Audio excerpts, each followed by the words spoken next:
I'm Dr. Mabatwapani, a senior lecturer in the Department of Police Practice, and I have the honor of serving as your program director for today's School of Criminal Justice Student Induction Workshop. Before we proceed, please allow me to switch on my camera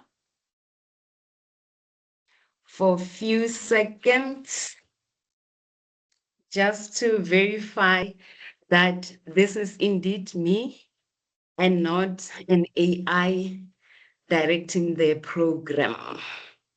I'm going to switch it off. It is my great pleasure to welcome you all to this important workshop. On behalf of the school, I wish to express our sincere appreciation to the Executive Dean, Prof. Budeli, for her continued leadership, to our school directors and chairs of departments for steering our academic programs, to our dedicated UNISA staff for their ongoing support, and to you, our students, our most valued stakeholders. Thank you for choosing UNISA as your academic home. Before we proceed, I would like to remind everyone of our visual meeting etiquette. Please ensure that your microphones remain muted all the time. And if you have any questions, kindly use the chat box. Our presenters will attend to your questions during the Q&A session. I'd also like to kindly request that all presenters stick to their allocated time. This will help us keep the program running smoothly and ensure that each session receives the attention it deserves. Ladies and gentlemen, to officially open our program or our workshop, it is my honor to invite Dr. El Murodi, Director of the School of Criminal Justice, to deliver the welcome address. Dr. Murodi, over to you. No, thank you, Program Director and Facilitator, Dr. Apani. And let me convey a word of welcoming to all assembled in this platform. Program Director, it is a very important assembly for the School of Criminal Justice. As you can see, it has been themed as denoted student induction workshop. On behalf of the College of Law, Professor Budeli Namakonde, our ED, also sent a word of absolute appreciation to the concerted efforts that has been demonstrated by this portfolio of quality assurance in ensuring that induction and more of also orientation in terms of the dynamics that are resonating with the School of Criminal Justice. Then we are very much appreciative, Prof. Benson and your team, for Mepetlu and Tatema Humani, the responsibility and accountability in as far as what the College of Law needs to do in ensuring that when we induct, then we are specifically very intentional in our approach, that we are conveying our expectations to our important stakeholders. Then it is a space whereby we say we are going to orient it can be our students, our new staff members who have been newly appointed, so that we say, when you are welcomed in the School of Criminal Justice, the reception is that one that will say, we are in a space of saying that cooperating with you, in a space of saying to co-construct, to form that partnership that is very important in what we call the achievements of that academic project in as far as the School of Criminal Justice is concerned. We are also very much thankful and also grateful all to you for all of the presenters who have accepted the invitation in assisting us to be the best out of this academic designation, so that we look forward with greater anticipation for the presentation, in ensuring that we know in terms of what the induction and orientation is all about. We are also saying that metaphorically speaking, we are a school of criminal justice that is premising itself as what we call the builders. We are building and shaping the futures. And how do we base this very same notion of building? We are always saying that from the minute that one is becoming part of this mega university, the University of the Land, then you should know in terms of that what are the expectations, what are the do's and what are the don'ts in as far as the School of Criminal Justice is concerned. Then we take you through this particular journey, not only to say we tick boxes, but we say we are at a college or a school that is also looking into a space of saying, how do we ensure that we become more relevant, more appropriate that in the ever-changing situation? And also, we always say, as the School of Criminal Justice, there are interesting dynamics, there are interesting events, and there are interesting developments in as far as the country, the university, the continent, the region, and also when you talk about in the global space, where you see that we say we need also to try to position ourselves in such a way that the very same strategies that will be sharpening must be operationalized through this very same process of induction and orientation. We want us not to say we are going to absorb people who are to say they don't know in terms of what is that we represent. Allow me, a program director, just only to say what we have been reminded by in one of the famous speeches that was done in October 26, 1967. Before his assassination, Martin Luther King Jr., while addressing the Barrett Junior High School students in Philadelphia, he once said, I quote, "I want to ask you a question, and that is, what is your life's blueprint? Whenever a building is constructed, you usually have an architect who draws a blueprint, and that blueprint serves as a pattern, as the guide, and a building is not well erected without a good, solid blueprint. Now, each of you is in the process of building the structure of your lives. But in this particular case, we talk about the School of Criminal Justice. And the question is whether you have a proper, solid, and sound blueprint. He also indicated that he wanted also to suggest to some of the things that we should start beginning with our life's blueprint. The first one is that in our life's blueprint, we should be, we have what we call a deeper or profound belief in our own dignity, our own worth, and our own somebodyness. He also reminded us we mustn't allow anybody to make us to feel that we are nobody. He also reminded us we must always feel that we count, always to say we must, that in the space of say that we are worthy, and always to feel that our life has an ultimate significance, close quotes. Madam Program Mediator, the School of Criminal Justice blueprint is defined as engraved in tuition excellence, critical cutting-edge research scholarship, impactful engaged scholarship, and academic citizenship. The current developments in the Madlanga Commission, the Ad hoc Committee, and the Zondo Commission has laid what we call a critical foundation for national interest for this particular school to leverage on. We are a school of criminal justice that has one of the largest and the biggest PQMs. And the potential for us to envisage more of a leader in the space of critical criminal justice, we are always saying we are in the state of readiness in that particular space. We look also in terms of what we call professionalization within the School of Criminal Justice and its related entities. We are always saying that also we are desiring for to grow in bounds and leaps, so that we are able also to be counted amongst the best in the SADC region. And also what we are also advancing also in as far as this particular induction, the key as at the center of everything that we do is what we call the APP and what we call Compact with Cancer. The APP is the annual performance plan. This is basically where that we need also to say it's a national mandate. We need to look in terms of what we call our student support by any means necessary so that it's becoming what we call a priority.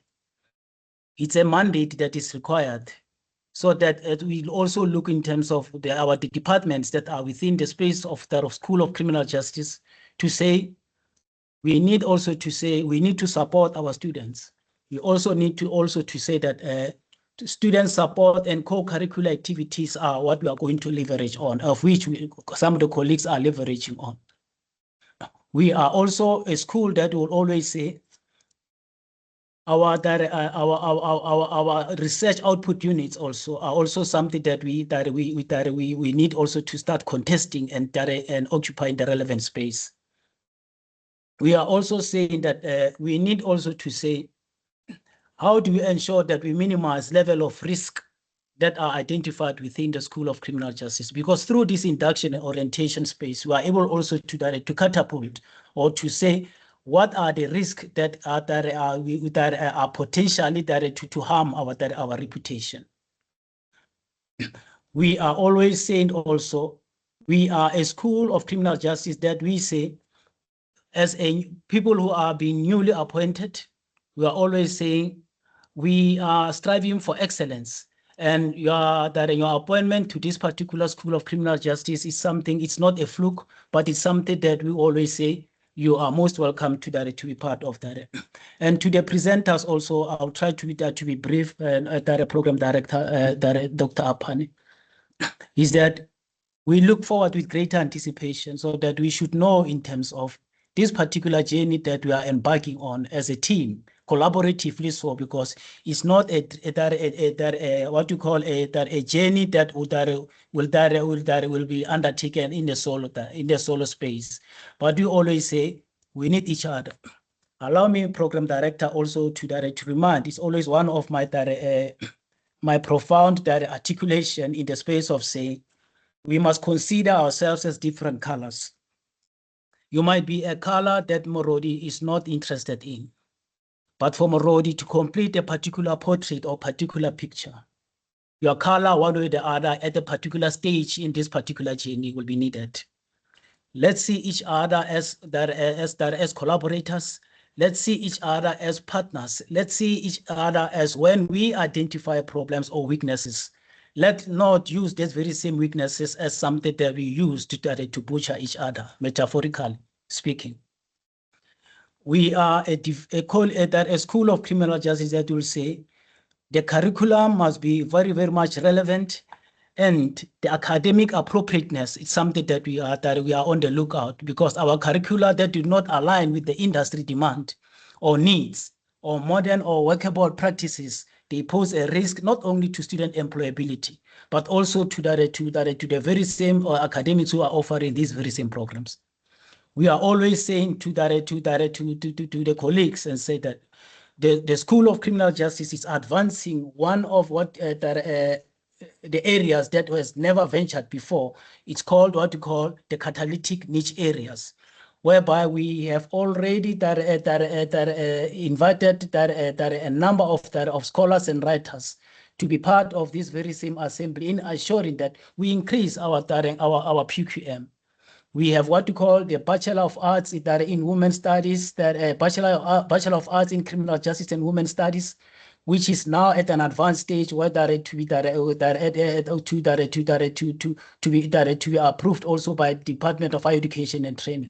Internally, we have already met the very same requirements, and indeed we have. But we also need to start doing more apart from this. Only this, but we also have what we call the short learning programs that are dealing with what we call insurance theft and online theft. Then we are also in the space of saying introducing what we call other short learning programs also, which will be dealing with what you call technological application in AI spaces.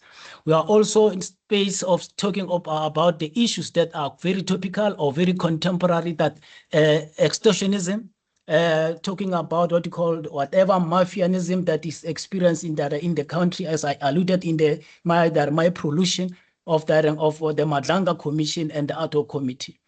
But we are always saying that women's that are feminist, humanist, study theorization, the student support and co-curriculum. We are talking also about what you call the marine studies, maybe in policing or in security. These are some of what you call the University of the Land has introduced, so that we are able also to say we need also to create our own knowledge that will be more relevant to our offerings. We are also indicating that as a School of Criminal Justice, that we are strategically positioning ourselves academically, so with the programs, so that relevant programs that are speaking also to the AU Agenda 2063, the country's National Development Plan that is of 2030, the United Nations Millennium Development Goal, and also more importantly, also the one that University of South Africa 2030 strategy, which that is something that we consider as our authoritative source. The School of Criminal Justice is forging what you call working relations with industry to form what you call collaborative partnership in improving our what you call the masters and doctoral outputs in addressing or solving what you call the national or societal, regional, continental, and global challenges. Indeed, what we are also looking at that in the very same space is that we look to this very same induction and orientation workshop to be something that will not be only serve as a lip service, but there will be significant takeaways that we have to take home and to our respective designations, so that we know in terms of when we position ourselves, then we are considering ourselves as to be relevant, appropriate, and fit for purpose for the engagement. But program director, let me wish every person who is in this assembly, particularly those who took time to be part of this assembly, so that we can ensure that the message that is coming from our esteemed presenters and guests is something that we always say we are going to be more of a different school of criminal justice upon receiving the messages whereby we say our thirst have been quenched in such a way that they're saying that we are not going to pay lip service, but to action whatever program or training or guidance or teachings that we might have received. We need also to start to Africanize and decolonize our offerings. It must speak to us. And also, apart from saying the decoloniality or what you call Africanization, but we have to also to look in terms of other epistemologies that are adding value to our space. It is high time now. We always say, let's write about our own stories, so that we are able also to have that more of what you call we can relate in this particular space. Indeed, program director, let me wish all in this assembly, also the academics who took time off to be part of this, the presenters also the time and all the energies and the efforts in preparing for their presentations, and those who that are friends of the College of Law, particularly the School of Criminal Justice. We always say you are most welcome. Professor Benson and team, we are highly appreciative of all the concerted efforts that you have demonstrated throughout. Thank you very much, ladies and gentlemen. Enjoy and let this very same workshop be a fruitful and meaningful one. Thank you very much. Thank you very much, Dr. Morodi, for those insightful opening remarks. We now move to our first presentation, titled Understanding Law at UNISA, Studying in a Codel Environment. Ladies and gentlemen, this session will be facilitated by Dr. A. Labani and Dr. J. Hlatsuayo, who will guide us through how legal studies differ from other disciplines, with emphasis on case-based and scenario-based learning. Colleagues, you have 20 minutes. You are most welcome to take us through your presentation. Over to you.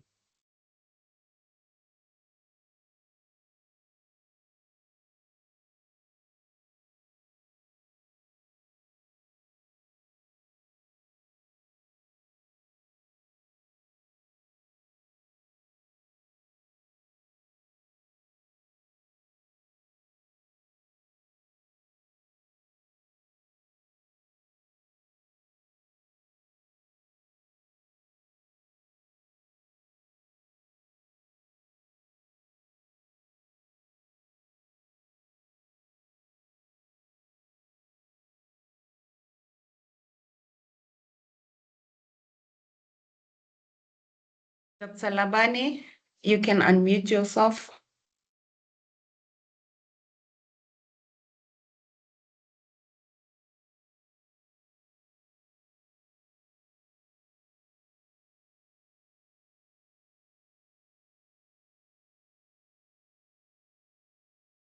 Oh, my apologies. You know what? I was speaking all by myself all along. I'm sorry for that, colleagues. Thank you so much, Chair, for ascending me to the platform. So my presentation that I will do today, I'm not sure, colleagues, are you able to see my presentation slides there from your side? We can see your Can you presentation. You confirm? can just put it on the On the presentation slide mode. mode. Okay, Yeah. presentation mode. Thank you so much. So my presentation, it will be on the social dimension of justice in society, meaning that this presentation, it's a signature module of the College of Law. And this signature module, it's registered by all our students in the College of Law. And since we are doing induction for School of Criminal Justice, our students who are working in correctional services, police services, as well as security officers will have full knowledge of how to do this qualification and what that is expecting for them so that they can be exciting, because it's a very exciting module. This module, it entails about legal and social, legal and as well as criminal justice, how they work together, since you'll be a correctional officer or a police officer, any peace officer. So Chair, just allow me to give you the brief introduction, as I did it before earlier, of what is this module all about social dimension in justice. So, social dimension of justice, which is codenamed SJD 1501, the signature module in College of, is a signature module in College of Law. The signature module in College of Law was introduced in 2013. So it is expected that every student in the College of Law who registered in the College of Law must make sure that they registered its module.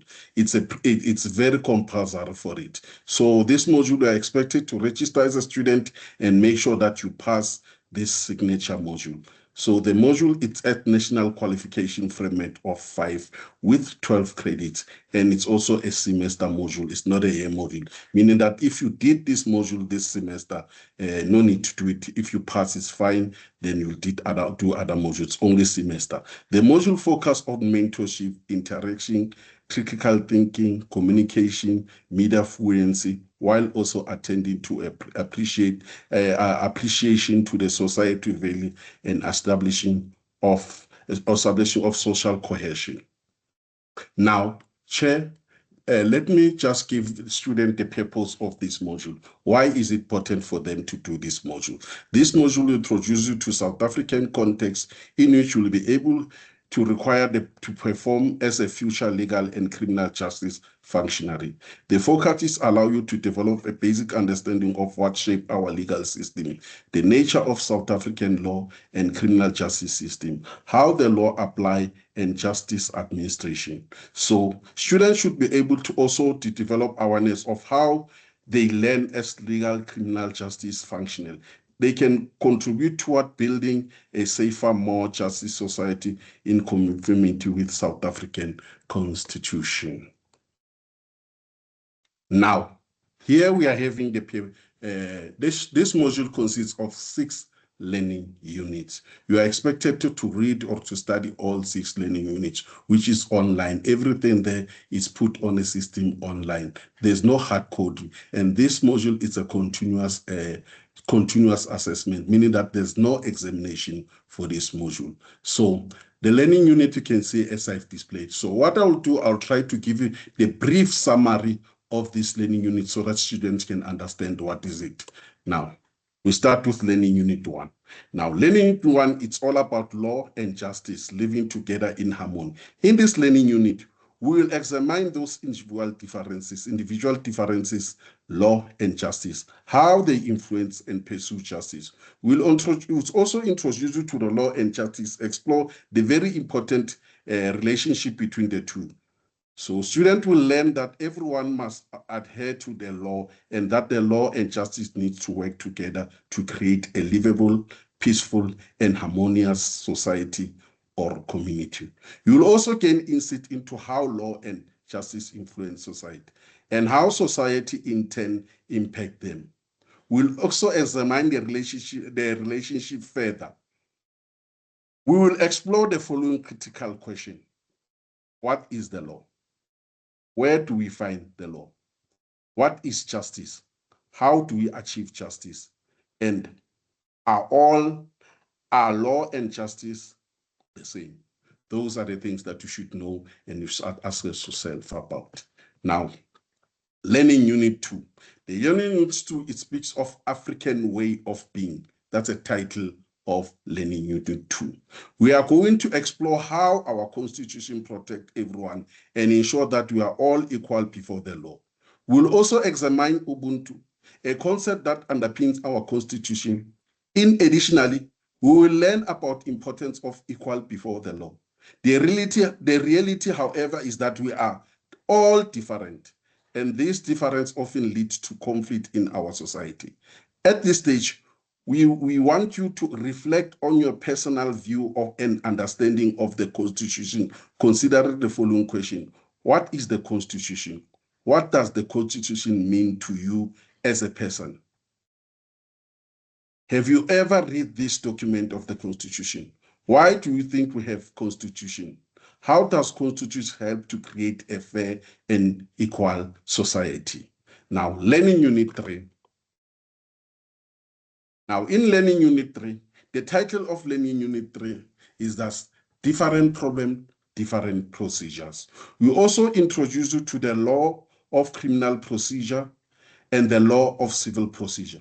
We will demonstrate that you are very different. We are very different, both in their nature. They are very different in both in their nature and the relevant procedure. In this learning unit, we can aim to show you how a legal system addresses some of many challenges and conflict faced by society. At this stage, you should already have an idea what the law about and what human rights are. But what if the law and your rights are not enough to protect you? Those are the things that you should consider when you study Learning Unit. Of course, there will be some activities that will strengthen your mind, which you will discuss with your fellow students. Now, Learning Unit 4. Now, in Learning Unit 4, the title of the Learning Unit 4 is Making Sense of Criminal Justice. We'll focus specifically on the functioning within the criminal justice system. In other words, those officials that play a crucial role in ensuring that alleged criminals are dealt with expeditiously and that justice is safe. The Learning Unit will introduce you to our criminal justice system, explain the importance of functioning with who create synergy within it. We will also provide a story that illustrates how those functions fulfill their role in fight against crime, ensuring a just, safe society for everyone. We acknowledge the potential trauma experienced by those involved, whether they are functionary, victims, or offender, as well as long-lasting efforts the system can have on them. Learning Unit 5. Now, in Learning Unit 5, the title is Making Sense of Criminal Justice System, Trial and Post-Trial Phase. Now, in this learning unit, students will learn more about criminal justice process working together as a system. Unit 5 continues the discussion of Unit 4 by turning to the trial post-trial phase. We'll focus especially on the functioning who play critical role, ensuring that prosecution and alleged suspect who pursue potential trials in society. It deals with a fair, reasonable, and consistent manner. We'll also look at the court task by society to ensure that process is followed and the justice is served when law is contravened and crime is occurred. We'll also look at the role of correctional services carrying out the order of the court, ensure that offender is punished and rehabilitated. Now, in Learning Unit 6, the Unit 6 is a reflection of all what we have done. The title of this learning unit is My Life is My Message. In this final learning unit, we explore a certain issue pertaining to ethics. In this module, we'll have stressed the importance of ethical justice system of ethics for all role players in the complex process. We'll explain that ethics is highlighted significant for this module. We'll introduce you to the needs for an ethical function criminal justice in the learning, as we have mentioned in learning unit 4 and 5. Now, module learning strategy. How do we study this module? Now, this module is created around online presence and participation. Students will be able to force to work regularly, although for a few minutes a day. Students will be able to influence one another. This will take away the loneliness of studying at correspondence university. Engagement fluences one another's sense of belonging, and students will motivate and encourage each other while they are studying. In this module, we expect you to participate to a demanding discussion about the rule of law in our community. At the beginning of the discussion you may feel uncertain, but the more you communicate with your fellow student, the easier it becomes. Participating in discussing is the most important, which will help you with your assignments. Now, let me explain the assessment plan of this module.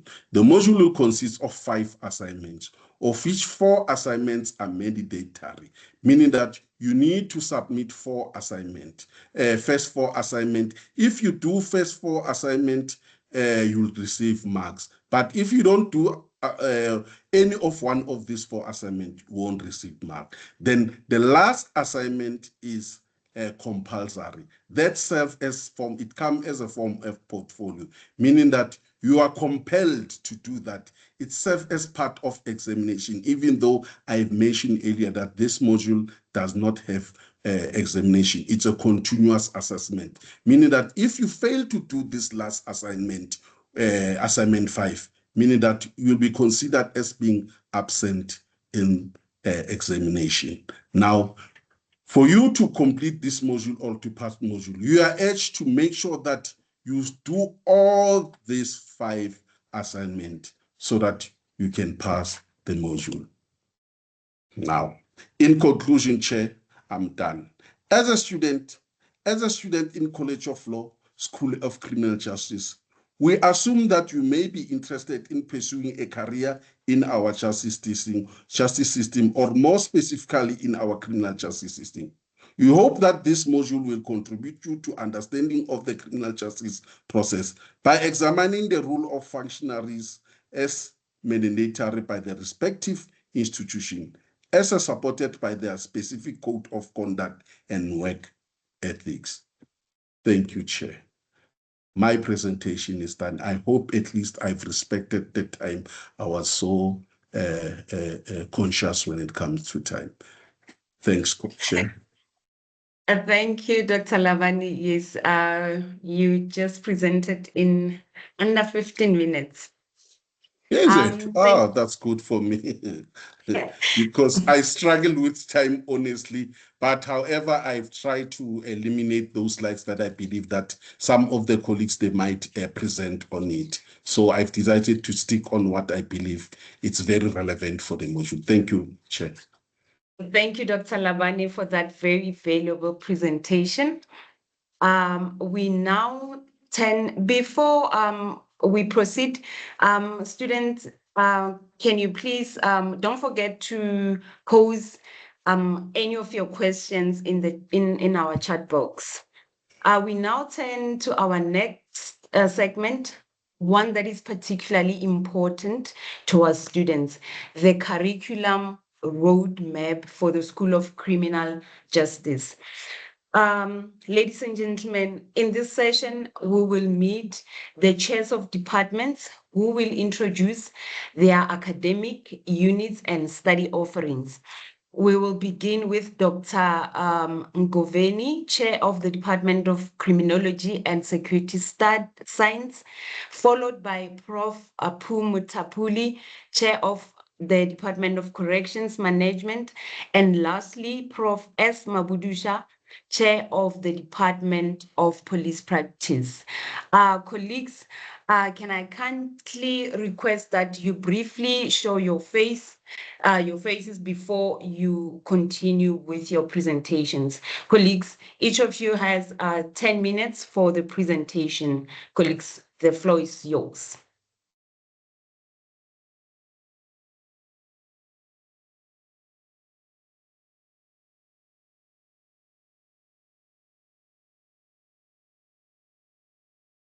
Do we have our chairs of departments in our workshop? Dr. Ngoveni is muted there. He's talking, but he's muted. Oh, thank you, Prof. Mtapule. Can you hear me now? Please. Yes, we can hear you, Doc. Yeah, thank you very much, Program Director Dr. Apane, and for the opportunity. Also, the greetings to the heads of department and portfolios, in particular, Prof. Benson, the Director Mrodi, who is the Director of School. Indeed, my name is Dr. Ngoveni. I'm the current chair of department. Can I switch off the camera because I have to watch it there? I'm Dr. Ngowen. I'm the chair of Department of Criminology and Security Science within the School of Law. I think it is good to know or to indicate to our students to say that within the College of Law, we have two schools, School of Criminal Justice and the School of Law. So the School of Criminal Justice is where we belong as a department. And the department is offering the two programs. The one program honors in criminology, the other one is the program in security management, where we have a diploma, postgraduate diploma, advanced diploma, postgraduate diploma, master's until to the PhD, same as a honors degree. After that, you go for a master's and a PhD qualifications. There, in all of these qualifications, you have to apply in order to enroll. But as already alluded, within the department, we have two programs: the program in criminology, the program in security management. So therefore, our staff, if you go to our departmental website, when you click Department of Criminology and Security Science, you will see in our website the structure there, all the CODs and all the staff members within the department in line with their category from lecturers, senior lecturers, associate and the full professors. That's what you can get with online in terms of our department. Even the programs that I'm talking about here, the honors, the diplomas, advanced, postgraduate diplomas, they are there on online. Even the requirements in order to enroll for such qualifications that are there. So colleagues and the student, also soon after registering, you receive various tutorial letters. The 101 that talks about in terms of the activities that you have to do. It even indicates the primary lecturers of that specific modules. When you read that document at the bottom, you will see who's your primary lecturer for such modules. And in this case, I'm trying to highlight the fact that it is always important to know your primary lecturer so that you can know how best to engage in case you experience queries or the challenges. Because we experience where students sometimes they have certain challenge with the module, but they refer the matter to someone not relevant. And hopefully that such person can even ignore the email or refer you. So it is always important that you read your tutorial letters that are provided to you. But in case you don't know exactly where to go, I'm always available as a chair of department to refer you to the relevant sections. So that you can get suitable solutions. For example, some they need credits, they don't know exactly where to go. You can indeed approach me as your line manager or the line manager of the department to assist you. And then again, after registration, we also offer the online classes to support you in your studies. Although we're a distance learning institution, but the university took a resolution to say we need to come closer to our students, we need to engage with them, and what are the systems that we can apply? These online the classes where every lecturer is expected to be online at least twice a week, which we humble request all the students in all the department or qualifications to prioritize this opportunity to engage with your lecturers online, because it's another tool to support you to support the students. So that's what I can also indicate to our students in terms of that supportive additional tools, the online one, which is still a challenge. We schedule these online activities, but students are not coming on board. And hopefully after this, induction, we'll see more students going online to engage with the lecturers together with their fellow students. And then another thing that I can try to highlight, Prof. Benson and your colleagues, program director, it is the issue of plagiarism. Look, we have certain challenges in terms of that, and then this I must indicate to our students the issue of plagiarism. When we talk about plagiarism, you can see that, look, now I'm no longer reading and understanding and articulate from my own understanding. I'm just copying everything and put there with the expectation of higher marks at the end of the day. So let us try to minimize that in terms of plagiarism. I believe there are various courses or interaction with the student in terms of how best to minimize this issue of plagiarism, the issue of Turnitin. It can support you in terms of that. So just to minimize, not to take much time or much of your time, colleagues and the student, as I've already alluded that as a chair of department, uh, I'm available in case you need help somewhere you don't get it. But as I already indicated that the third 101 specify the primary lecturers for that specific modules, meaning whenever you need something, look, first verify who's the right person to address this challenge. In case maybe you don't get that, as I've said already, you can approach the COD. So program director, that's what I can say to our student, but we remain available to engage with them. We remain available to give clarity in case they don't understand or they need some way out in wherever they are at the moment. Thanks very much, Program Director. Over to you.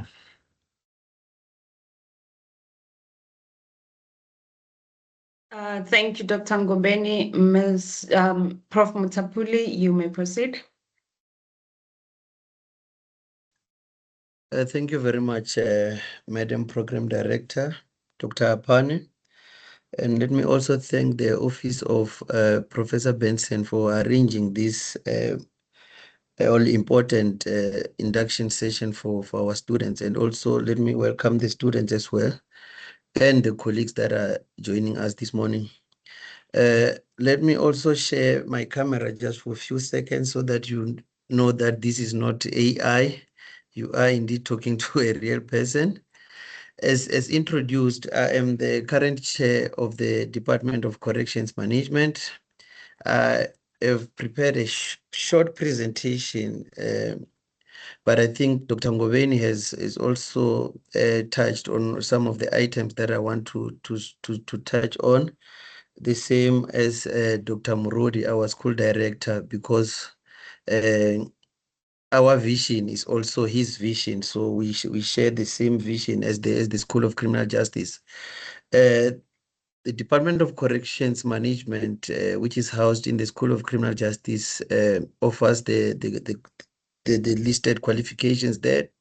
You can start from the higher certificate up until the PhD in criminal justice. So I will not go through all the qualifications because this information is available on our website. It's available in all the platforms. Let me just do the PowerPoint mode. The staff members in the department, we have welcomed a number of academic adjunct academics for the year 2026. We have welcomed 8 that have joined us to assist in the department, in addition to the number of professors, associate professors, senior lecturers, and lecturers that we have in the department. We also have 2 staff members that are there to support the department and also the students. We have a departmental secretary and the admin officer. I will share the details towards the end of my presentation. We have a number of academic staff that I've just mentioned, and they have been listed there. As you can see, a number of our academics have already completed their PhDs, which shows that we've got a capable workforce that in turns makes a capable department. So these are the colleagues that are there to assist you. These colleagues are included in the tutorial letter 101 for all the modules that we have registered for. We have also received a number of postdocs. Those are the ones that are there to boost the department in terms of the research capacity. As you know, that as academics, we are required from time to time to share knowledge and with the industry and with the masses out there. So these are the colleagues that are assisting the department in terms of disseminating the research in the department. We are also looking at diversifying our qualifications in the department. We are currently working on the development of Bachelor of Arts in Criminal Justice and Women's Studies, as indicated by our director. This is one of the qualifications which deals with one of the 10 catalytic niche areas. This catalytic niche area is the one on feminist, womanist, Busadi theorization. So as the department, we've hit the call from our VC to say that let us socialize these catalytic niche areas. So we've done that. We have already started developing the qualification. We are busy with finalizing the application that needs to go to the Department of Higher Education, but already they've given us a go-ahead to develop this qualification.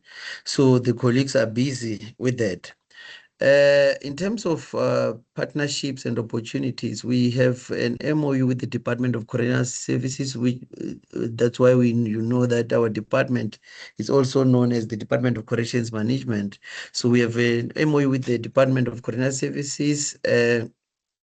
We work with them in terms of assisting their students and staff members in terms of RPL, in terms of student support, in terms of hosting events. When it comes to the two departments, we have an annual colloquium with them. We also assist. You've seen that recently the department has included this qualification as one of their requirements in the when they do their intakes. So that is the results of this partnership that we have with them. We also planning to increase our international footprint. We have engaged several universities to come form partnership with us, whether it's in teaching and learning or in terms of research. We are going to work together with them. We're also looking at introducing a number of short learning programs this year. The information will be shared with all the students. We have research projects that we are running in the department as well. They should be available on our website as well. These other research projects also look at ODL matters, how we can support you as students, be it in whether you are based in the rural areas or wherever you are. Remember, the aim here is to make sure that no one is left behind. So we continue with research projects that aims at increasing the knowledge out there and also assisting us in terms of our module offerings. We have also engaged scholarship projects. Those engaged scholarship projects, we work together with communities. We are not just there to suck information out of those communities, but we also make sure that we impart knowledge to those communities as well. One of the projects I can mention is the one on female parolees, where we engage those ex-offenders to see how they can best be assisted and also best be assisted in terms of being welcomed in the communities where they have offended, and to see that they reintegrate successfully in the community. We are also looking at focusing on other niche areas as well. We've got a number of those, as I've mentioned. We've got about 10 that have been outlined for us by our VC, and we are working on those ones.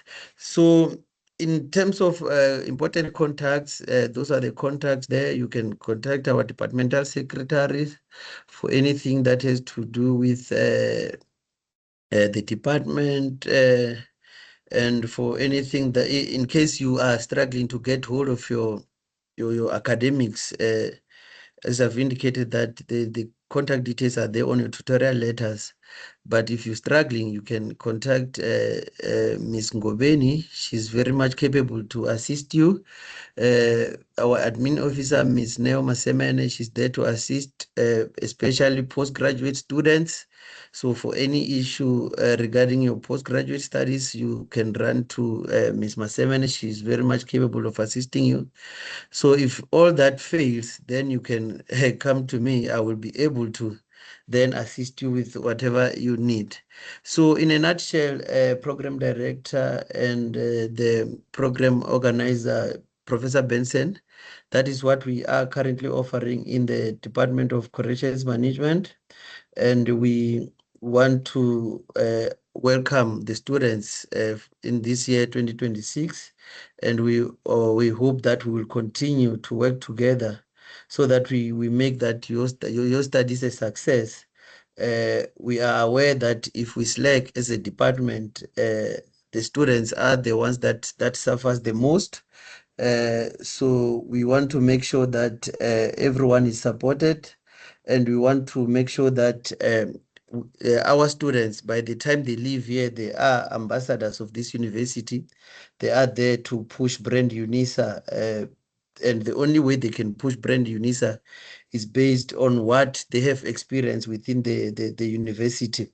So we want to offer the best services to our students, and we want to make sure that we are all partners in this project. So thank you so very much, Program Director.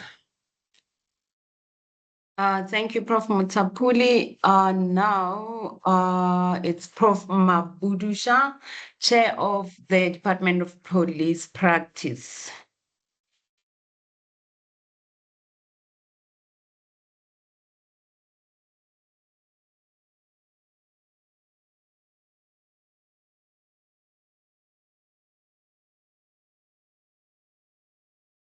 Colleague, Dr. Apani, Prof. my apologies. If there is a gap in the program with Professor Mabudusha, as she might be delayed elsewhere and unable to communicate with us, could we perhaps proceed with Ms. Leonard and then come back to Prof. Mabudusha, please? No problem, Prof. Thank you to all our CODs for those comprehensive departmental overviews. Let us now proceed to an administrative yet crucial aspect of your studies, students: module sequencing, credit loads, progression rules, and exemption applications. As Prof. Benson said, to guide us through this important information is Ali Leonard from Student Administrative and System Integration. Ms. Leonard, you may begin, and don't forget to switch on your camera. Good morning, colleagues. And good morning, students. I just want to warmly welcome all of the students to the College of Law. We are happy and privileged, that you decided to study with us, and we are fully prepared as a college to walk this journey with you. Dr. Apani, my apologies. I'm not going to switch my camera on, but I can confirm that I am human. So this presentation, you can hear from all the umming and the ahhing that it's definitely a human being that's going to do this particular presentation.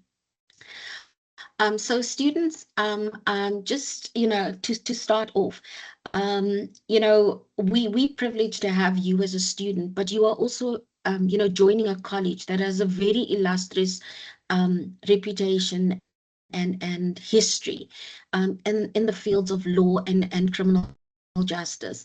And we are hoping that you will make use of every single opportunity every single type of student support, every webinar, seminar, etc., that you possibly can in order to obtain the most out of your time here with UNISA. So my presentation is about sort of the more boring, mundane issues, but they can have an incredibly powerful impact on your studies. So I'm basically going to look at issues around registration, credit sequencing, etc. So to start off, all of the qualifications of undergraduate qualifications offered by the college all have 12 credit semester modules. This means that a module is offered in the first semester and that same module will be offered in the second semester. So if you haven't registered for a particular module in the first semester, you are welcome to do so in the second semester. And if, for example, you are not successful in a module and you have to repeat a module, then you may be able to register for that module in the next semester. Also, the maximum number of credits that a student can do or register for in a particular semester is 5, which translates into 10 modules in a year. But you don't have to register for 10 modules. That's the maximum number that you can register for. I'll deal with one exception later, but that's the maximum number. You know, as a student, your own circumstances, you know the time that you can allocate to this exercise. So please take all that into account when deciding how many modules you're actually going to register for per semester. Then also just to note that for those students who are in their final semester, UNISA has a particular dispensation for you. You may register a maximum of 84 credits, which in terms of the College of Law is 7 12-credit modules. So you'll register for the normal 5, and then you'll fill out a particular form. It's DSO 06 to add the 2 additional modules. But this particular dispensation is only available to students who are in their final semester and have a maximum of 7 modules outstanding to complete the qualification. The next matter that I just want to address with you is about the curriculums of the qualifications and the combination rules. So in this particular presentation, there's a live link to all the qualifications. And if you click on that link, you'll be able to see, you'll be able to search for your particular qualification. When you register, before registrations, please make sure that you understand the registration rules, that you understand what you are able to select and what you're not able to select. And each curriculum has a number of different module types. So firstly, you have modules that are compulsory in a qualification. What this means is that every single student that does that qualification must do that module. So for example, in the College of Law, our signature module is SJD 1501, Social Dimensions of Justice. Dr. Labani just gave an excellent presentation on the content and the importance of social dimensions of justice. Every student doing an undergraduate qualification in the College of Law has to do social dimensions of justice. And from the college's side, we recommend that you do this module as early as possible, as it is foundational for every other module that you should take. It's foundational for in every qualification that you are registered for. So SJD is an example of a compulsory module. I'll show you an example of what a curriculum looks like, and I'll show you where all of these different options can be seen. Then as a student, you may also see elective modules. What an elective module is that in the curriculum, you'll be provided with a group of modules, and then you have to elect or choose a particular module, or however many modules you are required to choose. You must elect to choose X number of modules. So you have the choice of which modules to register for from a particular pool. Now, in the School of Criminal Justice, there are qualifications that have groupings. And if you decide on a particular grouping, if you decide to take a particular group at the lower level, for example, level 1, you are then required to continue taking that group throughout the rest of the qualification. What we've had in the past was, for example, there'd be groupings, there'd be a grouping in law, and there'd be a grouping in business management, and there'd be a grouping in public administration. And then a student would say, okay, at level 1, I'm going to do law. At level 2, I'm going to choose from public administration. And in level 3, I'm going to do business management. Even though you have the required number of credits, you will not complete that qualification because you haven't complied with the curriculum rules. So it's very, very important, particularly for specific qualifications in the School of Criminal Justice, that you stick to the grouping. Once you've made a choice, you don't change that grouping, but I'll show you how that works. Then the next type the next aspect that you need to pay attention to are prerequisite modules. So prerequisite modules means it's a module that you have to pass in order to enroll for the subsequent module. So when you are planning your curriculum, please make sure that you do the prerequisite modules as early as you are able to, because if you don't, if you haven't passed the prerequisite module, it's going to hamper you from registering for the follow-on module. Then there's also something called a co-requisite on the curriculum. And what a co-requisite means is it's a module that has to be registered with another module. So for example, if we say ILW 1501 is a co-requisite of SJD 1501, it means that you must register ILW 1501 at the same time as registering for SJD 1501. And then recommendations are suggestions that the college makes in order to provide you with information. It's suggestions about the best way to sequence your curriculum, but it's not binding, and you can choose whether to accept that recommendation or not. Then also at registration for students who have done other qualifications, whether complete or not elsewhere, there's a process called credit exemptions. And what this means is that if you've passed a module at another institution, you may apply during the registration period to be exempted from having to register for that module at UNISA. It's an online process, and it's open during the registration period. But I'll include an email address in the chat if you still want to apply for credit exemptions, but you've missed the registration period, which is now closed. For those students who have worked and have attained experience in a particular environment, you may also apply for credit exemptions via RPL, which is recognition of prior learning. But I think my colleague, Ms. Lewis, will speak more about that particular process. And it's simply a process that acknowledges the knowledge that you've acquired during your work life through informal training opportunities. So please make use of those, because we have a number of students who are in the corrections environment or in the security environment or in the policing environment, where the informal training and experience that you've acquired during your working life may mean that you could be exempted from particular modules in a curriculum.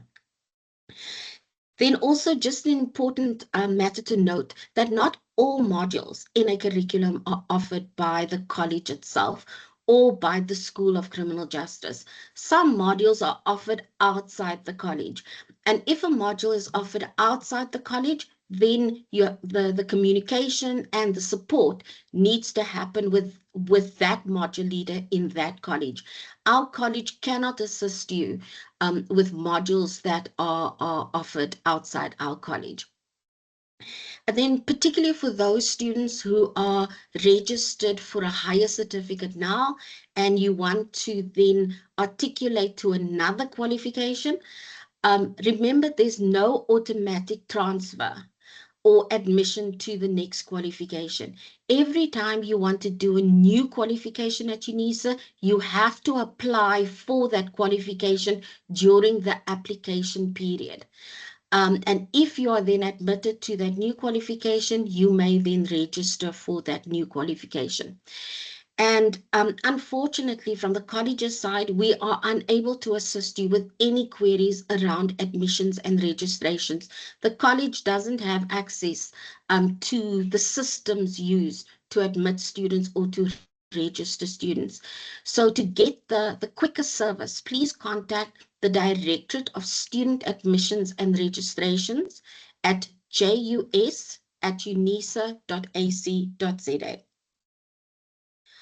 So I told you I was going to show you what a curriculum looks like, and also what some of those words mean, co-requisite, prerequisite, recommendation. I've taken an example from the Diploma in Corrections Management, and this is what the curriculum looks like at second level. So on the left-hand side, if you see, it's the tab is white. So this is the curriculum at second level. And on the right-hand side, you'll see the curriculum at third level. So the first thing I'd want to highlight is, if you see, if you look, you'll see where my cursor is now, it says Group A, compulsory. So in this particular qualification, everything under Group A is compulsory. You have to register for these modules. If you don't register for these modules, then the qualification cannot be conferred to you.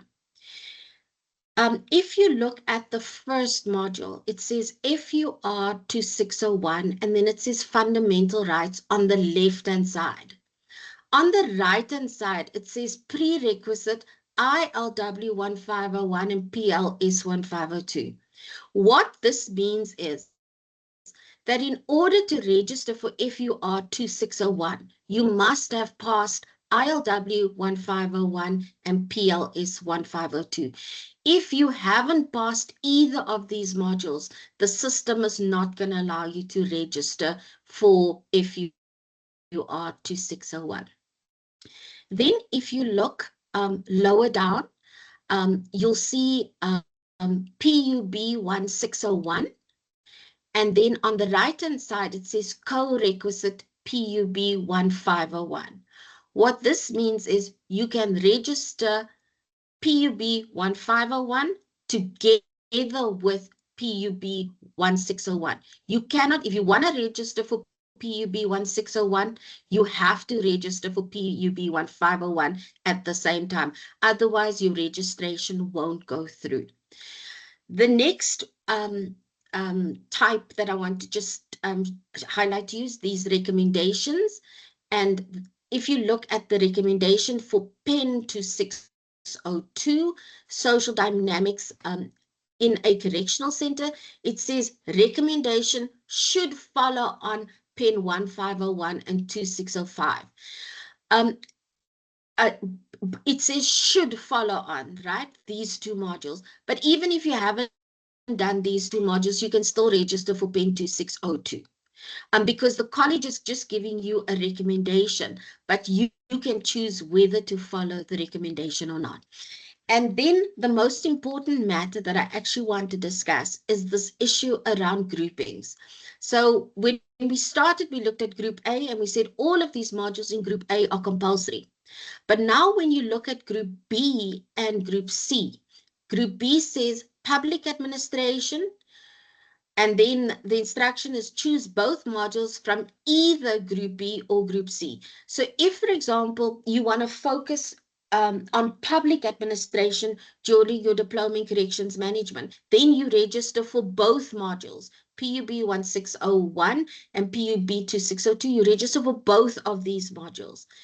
If you want to focus on social work during your diploma in corrections management, then you register for both modules in Group C. So this is what you have to register for at level 2. Now, when you go to level 3, so look at the screen print on the right-hand side, that's level 3. If you look at level 3, Group B, Public Administration, now has 3 modules, and Social Work also has 3 modules. If you chose Group B at second level, you must choose Group B at third level. If you chose Group C at second level, you must choose Group C at third level. If you mix these two groups, even if you pass all of the modules, you are not going to get the qualification because you would not have followed the curriculum rules. So, Miss Leonard, yes, sorry, Miss Leonard, you only have 2 minutes remaining. Fantastic.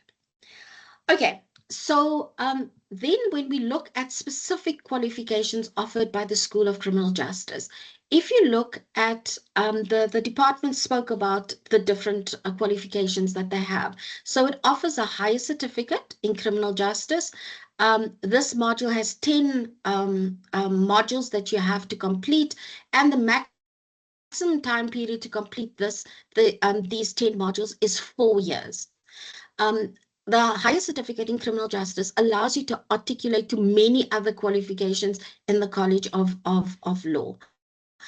Then the college also offers, or the School of Criminal Justice also offers 3 diplomas in corrections management, security management, and policing. All of them are 360 credits with 30 modules in each. However, they have different compulsory and elective strategies, as well as in the diploma in corrections management, as I've showed you, there are groupings. Just note the groupings if you are in the diploma in corrections management. And then for the diploma, you have a maximum of 8 years to complete a diploma. An advanced diploma is again 120 credits. You have a maximum of 4 years to complete this qualification, and there are just 10 compulsory modules that you have to register for. There are no groupings, no electives. You just have to register for all 10. Then there are also 3 bachelor's qualifications offered by the School of Criminal Justice. The first one is in forensic science and technology, the other one is in criminology, and the last one is in police science. All of them are 360 credits with 30 modules, and they also have compulsory modules versus elective modules. Also note that these qualifications have groupings. So please make sure that at registration, you select a particular grouping and you stick with it throughout the qualification. And the maximum time that you have to complete any of these bachelor's qualifications is 8 years.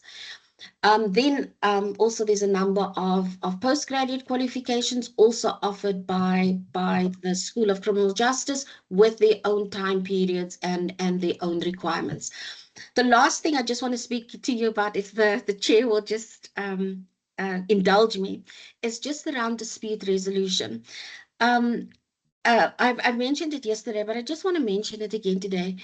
We are all responsible as people for upholding the reputation of the institution. And sometimes when students are frustrated, they believe that the best way in which to air their views is to go on social media or contact the minister or contact the president in order to ventilate the frustrations. But there is an internal dispute resolution process within the college that deals with content-related issues. We cannot deal with NSFAS, we cannot deal with not being admitted to a program, etc. But we can, as a college, we have a dispute resolution process to deal with content-related matters. It always starts with a module leader. Please raise any concerns that you have with the module leader. The module leader then has to address the matter. If the matter is not adequately addressed, please then contact the COD. And generally, most of the queries are resolved at COD level if they haven't been resolved by the module leader. In the rare instance that the COD, the student doesn't feel satisfied, the COD can then refer the matter to the director. And in exceptional circumstances, if it's not satisfied at director level, it can go to the executive dean. So that is the process that students need to follow in order to deal with matters where they feel aggrieved within the college. And the college will try its very best in order to accommodate you within the processes and procedures that the institution has. So thank you very much, Chair, for indulging me as well. I'm not as good as Dr. Labani as far as time is concerned. But students, I wish you all of the best with your studies. And, as I said at the beginning, the College of Law is, and particularly the School of Criminal Justice, the modulators, the CODs, the directors, we're all willing to walk this journey with you. Thank you very much, Chair. Thank you very much, Ms. Leonard, for the insightful presentation. Our next presentation addresses a principle that lies at the core of all academic work, academic integrity. We now invite Prof. Fitz from the Department of Corrections Management to speak to us about plagiarism. Prof. Fitz, the floor is yours, and don't forget to switch on your camera for our students to see you.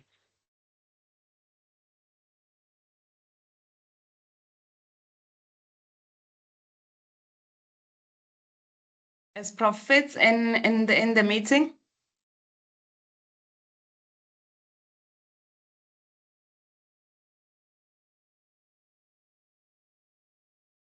He is, Ms. Doc Petro? Afani. I see he's there. He is just still muted, so we will in the background check if he is having connectivity issues. Okay. Perhaps while we're waiting for him, we can invite Mrs. Muketsi from the library to proceed with her presentation so that we do not lose any time. Thanks, Doc. Okay, let's now welcome Ms. Moiketsi from UNISA Library Services, who will introduce the required referencing style in the School of Law, as well as the dedicated librarians who support our students. Ms. Moiketsi, you are most welcome, and please don't forget to briefly switch on your camera for our students to put on. You are welcome. Okay. All right. Okay, Chair, let me see if I can briefly switch on my camera. I can't even see if it's on because I'm already on presentation mode, Chair. Is my camera on? Chair? It is? Oh, okay. So you can all see me now. I can switch off. We cannot see you. We see your presentation, Oh, May. you see my presentation. Oh, okay, Prof. Benson, I'm on presentation mode. Let me just exit and I don't want to eat into the time. But the profile is saving your face. Yes, I think so. I think there's a picture of me somewhere. That's fine. Thank you so much, Dr. Ngovin. Let me not waste any more time. Let me put my presentation on presenter mode. Okay. Thank you, colleagues, and thank you, Chair, for affording the library an opportunity to do this presentation for our new undergraduate students. I would just like to indicate that though the presentation outcomes are outlined as focusing on the required referencing style in the School of Criminal Justice, as well as introduction to your dedicated librarian, I'm going to touch on a few aspects that would be relevant to our undergraduate students at this point. keeping in mind that the UNISA library is one of the largest academic libraries in Africa, so we don't want to have students that end up being overwhelmed by the vast collection of electronic resources and physical resources that are available 24/7, which they can access remotely anywhere, anytime. I'm first gonna start with services for our new students. The library offers a wide range of services that are specifically designed to support you as a new student. This include branch services across different regions, where staff can assist you with online training sessions and support. So the regions that we have, I've listed them there. Ekurhuleni at the moment is temporarily closed. We also have Florida, which has limited services, but all other regions are running as normal. So if you require like contact numbers, physical addresses, and mailboxes where you can contact this regional offices, you can go to the UNISA library site and you will get that information. So from all these regional libraries, there is online training. I will show our students on the platform where they can access the training calendar and they can register to attend those training sessions, which will make their life or their academic journey pleasant. So this is an example of the training and events calendar that is available for our undergraduate students. There are more topics that are covered. So if you get onto this platform, you'll be able to see the different topics as well as the dates on which the sessions are offered. And as I've indicated, they are all online, and our students are encouraged to attend this in as many as possible. So I would also like to briefly mention the services that we offer for our postgraduate students. This will be our MNDs. There's services, there's personal librarian services. You have information on the institutional repositories, so I'm not going to touch very much on this. So if we do have postgraduate students on this platform, they are also encouraged to get in touch with the personal librarians in the College of Law. My details will be provided, and for those that are in the School of Law colleagues, you all know that would be Ms. Yegis Naidu. But for the sake of this training session, your personal librarian, that is me. Thank you, Dr. Ngoveni, for reminding me of this picture. So I'm responsible for the Department of Criminology and Security Science, Department of Corrections Management, Department of Police Practice, as well as the UNISA Legal Aid Clinic. That's my contact number as well as my email address. So as I've indicated, I will be touching on some of the resources that we offer in the library. We have a tool that we refer to as Summon, which is a discovery tool, which allows you to search multiple library resources at once using a single search engine. It provides fast Google-like results that offer academic content, and someone will search databases, journals, ebooks, and library catalogs all at once. And this will help our users find full text articles, books, and credible sources quickly, because you don't have to maneuver or navigate different databases at once. So it pulls together results in one place, thus saving you time and simplifying your research. So colleagues and students, I would just like to emphasize the importance of attending our library training sessions, because that is where we zoom into these different topics that I'm just going to touch on here. So another important tool that we have in the library are LibGuides. So these are librarian created web pages that bring together the best resources in one place to guide you in your subject or assignment. So the information information that you find on the LibGuides include curated books, journals, and databases. And it will also link you to relevant library services and offers you a step-by-step guidance for assignments or topics. So I've just given you screenshots of how the LibGuides look like on the library page. You will get a button there that says LibGuides. If you click on that, it will take you to the LibGuide page where you will search using the topic that you're looking for. If you're looking for the law LibGuide, you will put in law, click on search, and it will generate all the law LibGuides that are linked to the keyword that you've put into the search box there. So clicking on that will give you more information on that LibGuide. So this is an example of the landing page for the law LibGuide. You can see that we have different tabs there that will guide you to the different resources that are available in the library. So if you're looking for books, legal databases, if you click on that, then it will open the books for you. It will open the legal databases that we recommend as your librarians for assisting you with your assignment or with your research. For those that are doing publications already or publishing, you can get information on predatory journals. You can select quality journals there. For those that want to create online visibility, we have a tab there that would assist you with the different researcher profiles. So this would be information that will be relevant for you later as a researcher or as an M&D student.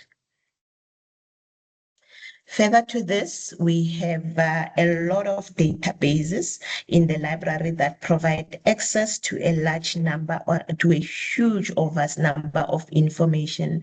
So these databases, there's 582 of them in total, and those that are relevant to the law and criminal justice, there's 75 of them. So getting onto this platform and how to navigate this platform will be done during our follow-up sessions, where we will be training you on the various databases, how to use them for your research or how to use them for your assignments. So for now, this is just to show you how many there are and where to find them. So the library landing page will have a tab that is titled e-resources. So if you click on that, it will take this e-resources page where you will be able to go to the search boxes there.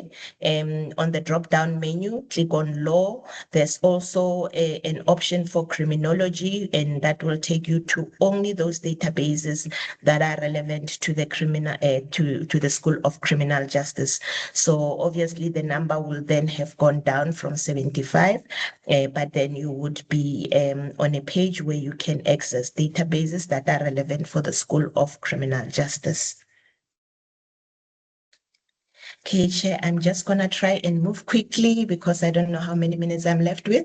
So at this present time, if you are looking for key databases for legislation, case law, and journal articles, these are the databases that we recommend for you at this point. It's just a few of them. Remember, I've said there's 75, and under criminology as well. If you zoom into that, you'll get those ones that are relevant for crim. But these are those that are highly recommended for the College of Law in all. So you have your ProQuest Criminology Collection, for example, you have your Oxford, you have your National Legislation, Judastat e-publication, and your Hain Online and Westlaw. That is if you are looking for anything international. So those are the two databases that you would use for that. Moving on to the library catalog, which is a tool that helps you find and locate resources. This would be your books, your ebooks, your journals within the library. So using the catalog, you will be able to get the availability and location of an item. And where available, it also provides full text items. So this will be how the catalog page looks on the online library. Then for those that have e-reserves, I've tried to find on e-reserves platform course codes for the School of Criminal Justice, but it was not very fruitful for me, that exercise. But basically what e-reserves are online reading course materials that are provided by the library for specific modules. They include materials like your book chapters, journal articles, and notes, and are accessible to registered unit students for a limited time. That is for the year that they are registered for, while complying with copyright rules. So for those that have that have e-reserves that are prescribed, then this is the platform that they would use or that they would go to on the library page. In addition to that, we have what we call the e-publication finder, which is a library tools that helps you quickly locate and access electronic journals, ebooks, and databases. So here you have to have the journal title. You have to also have the title of the book. Those are mostly the two features that are used on this platform. So it allows you to search by title or subject, and it gives you full text access to our online resources. So mostly this platform is used by someone who has a title of a journal, an article, and they just need the full text access to that particular article or a book chapter. Then they would be using this platform. Then we also have services that we offer to our students with special needs. It's just a screenshot of the brochure that is available, that is made available to our students with special needs. It gives the services that are available, the audiobook readers or assistive devices that are available in the library, those that can be loaned out, and those that are physically available in the library and can only be used in the library. So for assistive devices in the regions, you are advised to get in touch with that regional library to find out what they have in their collection. So we also have okay, it's not captured on the screen, but we have a conversion service where a student can indicate by sending a request to the email address that is indicated here, lip-disability@unisa.ac.za, in the format that they require the material to be provided in. And colleagues are made aware that conversion can only be done for recommended and additional reading material, not for prescribed material. If you need conversion done for prescribed material, you have to get in touch with ACSWIT. That is the section that is tasked with converting a prescribed material. So any further information with regard to services for students with special needs, please do send an email to lipdisability@unisa.ac.za. Then touching on RefWorks, which is a reference management tool that helps you collect, organize, and cite resources for your academic work. Colleagues, this is a very nice tool to use, and I'm happy to announce that we are now done with the customization of the School of Criminal Justice institutional style. So we are just waiting for the vendor, that is RefWorks, to provide us with dates when they will be able to offer us training. This was a cumbersome exercise, and I would like to thank my team. I wouldn't be mentioning them on this platform, but they know who they are. So it took us one whole year to complete this, a lot of engagement to and fro. But as you can see, you will now be able to use your own customized style for referencing for the School of Criminal Justice. You'll be able to organize your articles, books, and other sources. You'll be able to generate citations and bibliographies. You'll be able to insert references into documents. Forgive me, colleagues, that part at the end is not relevant to this. So your whole referencing is now made faster, easier, and more accurate because of this style. So this is how RefWorks looks, colleagues and our esteemed students. But this is like training on RefWorks. It's something that has to be allocated its own time. So I'm not going to be touching on this. And as I've said, we are just waiting for vendors to provide us with training dates, and we will be offering training on this citation management tool. So this is just a brief look at how it looks. You can create folders within RefWorks, file and organize your sources. At the end, when you are busy with your assignment, when you have to do in-text citations and create your bibliography, this is a tool for that. And under tools, which is hidden there a little bit, you are able to check your plagiarism. It also has an AI content checker. And for those that need to submit, like do pre-submissions, you can also do that under a function under tools, but that is just like it's not comprehensive. For you to be able to get a comprehensive analysis, you have to pay a certain amount of money. But as a preliminary tool, RefWorks will be able to do a AI content checker for you and check for plagiarism, and also advise you in terms of your submission and what you need to beef up on.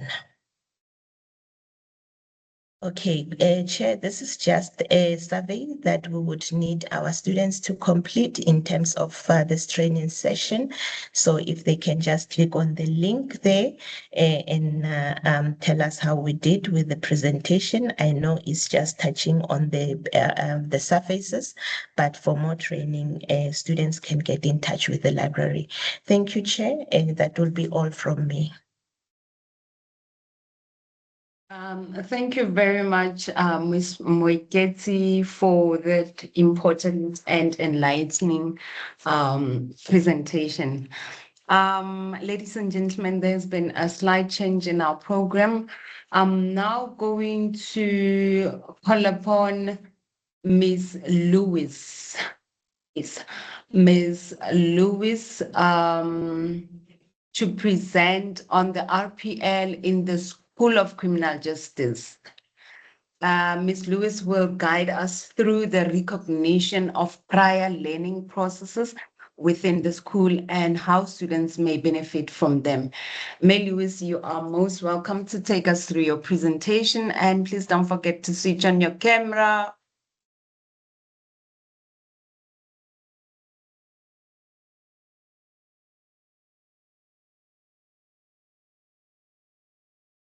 Thank you, Chair.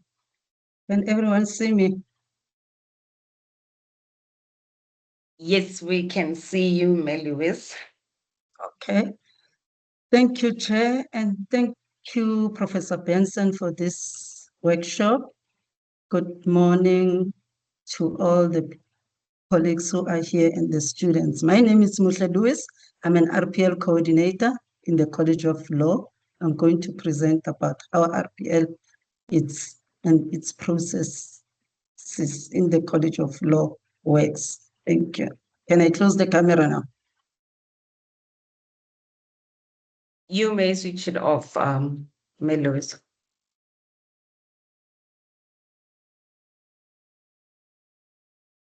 Thank you again, Chair. As I've already mentioned that I'm presenting about RPL.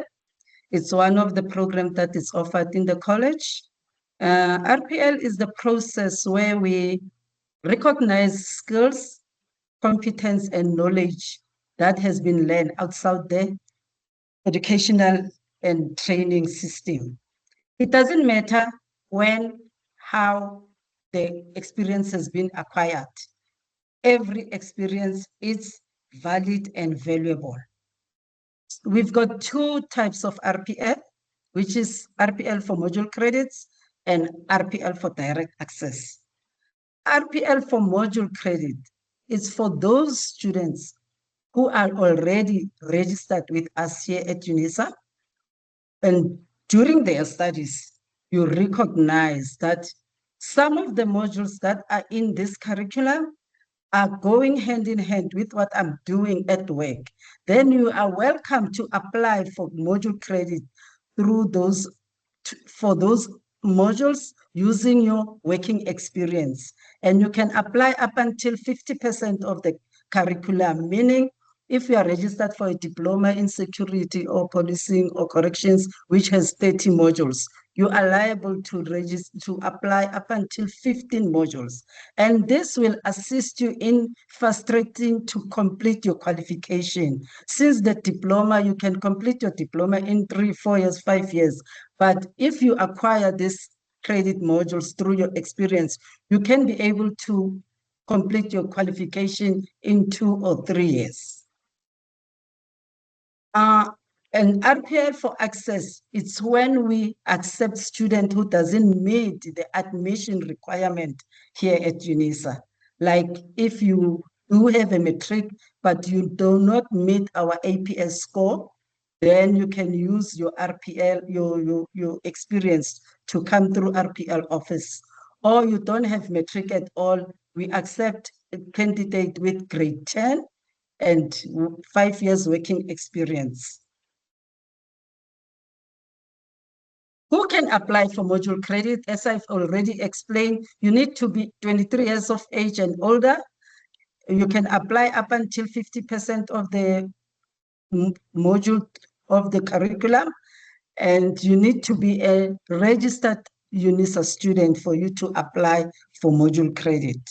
And you need to have 3 years working experience. With credit modules, you must have 3 years working experience, and with direct access, you must have 5 years and above. We have an MOU with SAPS, which was signed between SAPS and UNISA, where there was an agreement that if you want to register with UNISA, doing a diploma in policing or BA degree in policing, you will be granted these credit modules: POL 1501, POL 1502, OVM 1501, OVM 1502. Those students who are already here and registered for those qualifications, you are not supposed to register these modules. These modules, we grant you credit for them due to your basic training certificate that you did through your police training. And these are the documents that you need to submit, and the application is free of charge. You don't have to submit any motivation. You don't have to submit any portfolio, only because of the basic training certificate and the sub 96 that you'll be submitting. You automatically qualify for those 4 modules, right? Then we also have an MOU with the Correctional Department, where it was agreed that all students who are registered here at UNISA for a diploma in corrections or BA degree in criminology with the correction streams, they will be able to get these 3 modules: PEN 1501, PEN 1502, and PEN 1503. Same applies because of the learnership that they underwent through their DCS training. These are the documents that they need to submit for them to get those modules. And the process is also free of charge. They don't have to submit any motivation or any portfolio. They just get those modules automatically. Then we have an admission qualification to direct access. This one is when you don't meet the admission requirement at UNISA. You don't have matric, but you have grade 10 and you are 23 years and older. You have 5 years working experience and above. Or you have grade 12, but your APS score is low. You apply at UNISA, they've rejected you, but you do have experience. You can approach RPL office so that we can assist you in applying and be accepted here at UNISA. Even if you are already registered, you can pass through the message to other colleagues or brothers, uncles, and sisters at home. This is a very important information where it will assist those students who wish to be registered at UNISA, but they don't meet admission requirement. And with this exercise, you can apply for diploma, or we can accept you for advanced diploma, even if you don't have a diploma, as long as you have adequate experience that is in line with the qualification that you want to register. We can even accept you for honors degree through your working experience. Please use this opportunity. It will assist you or anyone at home who will need to apply. Who qualify to apply for direct access into a qualification? People who never attended formal education, but who have worked and have life experience. People who never finished formal education, but have gained valuable experience and learning in their workplaces. People who lack the minimum requirement for entry into formal learning programs, but who believe that they will be able to prove that they have gained learning beyond those minimum requirements. These are the documents that you need to submit when you apply for your RPL application. You send a request to us as RPL office, then we will send you the RPL application form where you will fill it in and attach all these documents that are listed here. RPL is not free of charge. There are fees that goes with RPL.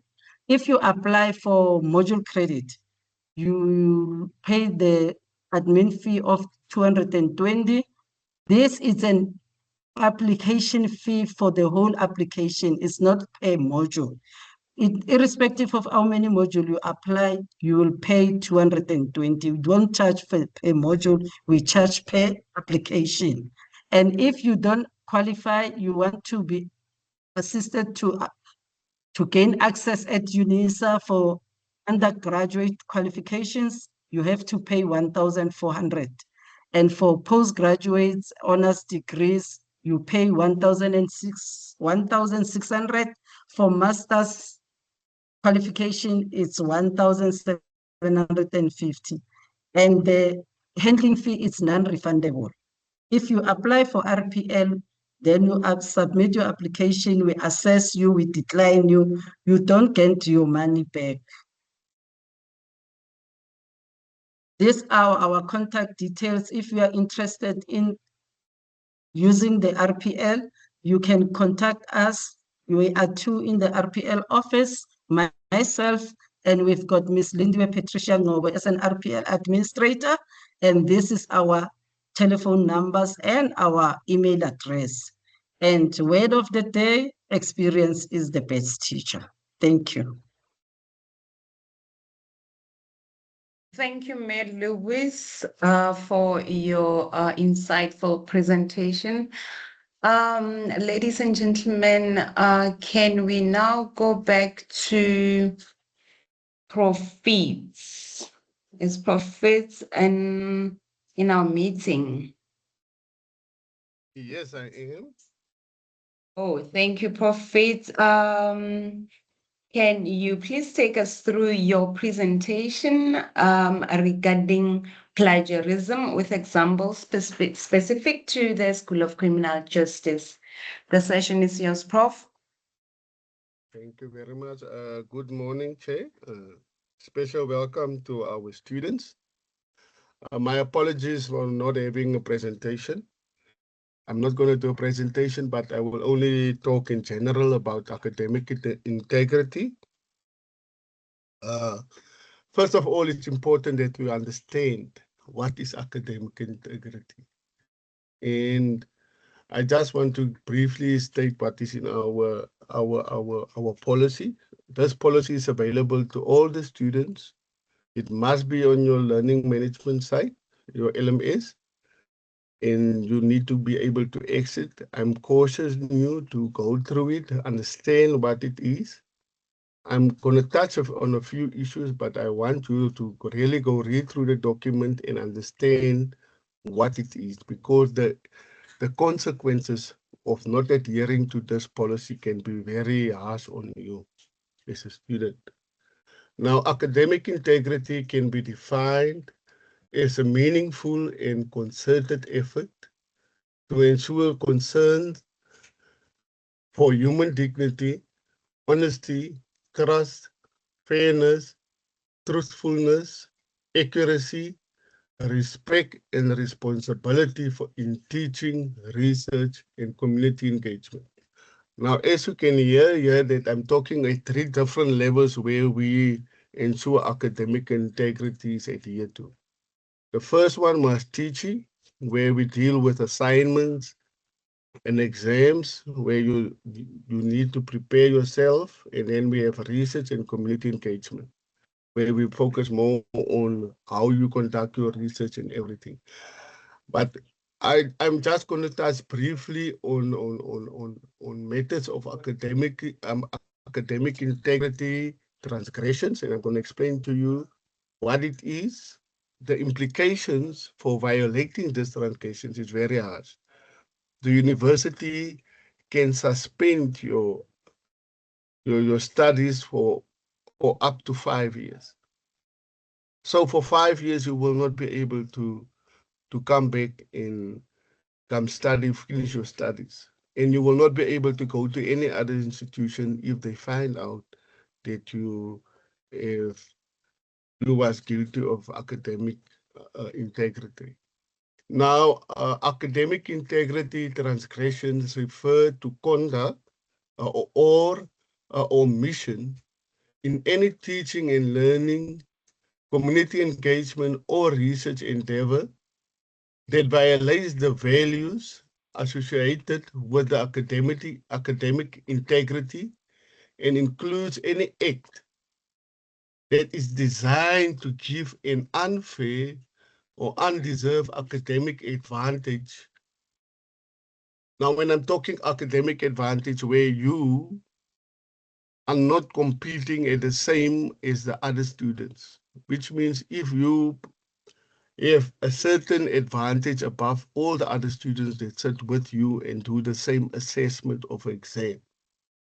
An important risk associated with academic dishonesty is the effect in understanding public trust, in the quality, in the academic integrity of academics output by UNISA employees and students. Now, this is relevant to both of us, you as a student and we as the lecturers. I'm going to touch briefly on a few transgressions. First, I want to touch on plagiarism. Now, in the simple form, plagiarism can be defined as the appropriation of others' work, whether intentionally or unintentionally, without proper acknowledgement. In plagiarism, the context mispresentation generally means to acknowledge one's sources in a transparent manner. Now, whenever you do a written assignment and you take a source of information that you want to use in your assignment from your study guide, or from any research paper or any document, you need to make a reference of it. You can always use it to substantiate why you view certain, give you a certain, to substantiate your viewpoints or whatever, but you need to reference that person that give references to that specific document or specific wording that you use in your text to explain your viewpoints. Now, if you don't reference that and the university picks up that you use this person's work, you are guilty of plagiarism. You are not allowed to do that. You need to make mention that, make my example, Prof. Mutapuli have mentioned this and I base my findings on this, or I make my presentation based on what Mr. Mutapuli was saying in this. This is how you need to reference and you need to acknowledge it. Another form of academic dishonesty is cheating. Now, this is very common in assignments. It's very common in exams. Now, cheating as a violation in academic refers to obtaining or attending to obtain or aiding another to obtain credit for work or improvement of any assessment by dishonest and deceptive means. I want to emphasize here, aiding another to obtain. So if you help someone else, remember you can't help someone else with an assessment. And no one can help you. You are both guilty of cheating. Now, any collaboration or any form of formative or summative assessment, if someone assists you without explicit instruction from the lecturer or that you can use someone to help, this is a group assignment or not, but if it's explicitly say that it's an individual assessment, then you need to do it on your own. Completing an assessment or taking any examination on behalf of another student. If you go and write the assessment or exam for another person, that is part of cheating. And if you are in possession, distribution, and use unauthorized material or technology before or during any examination, or when preparing for formative assessments, then you are busy with cheating. Which means if you have material that is relevant to this stuff, to the study unit or module that you are doing, that is not authorized by the lecturer, then you are in violation of cheating and the university can act against your academic dishonesty. Another one that I want to touch on is falsification.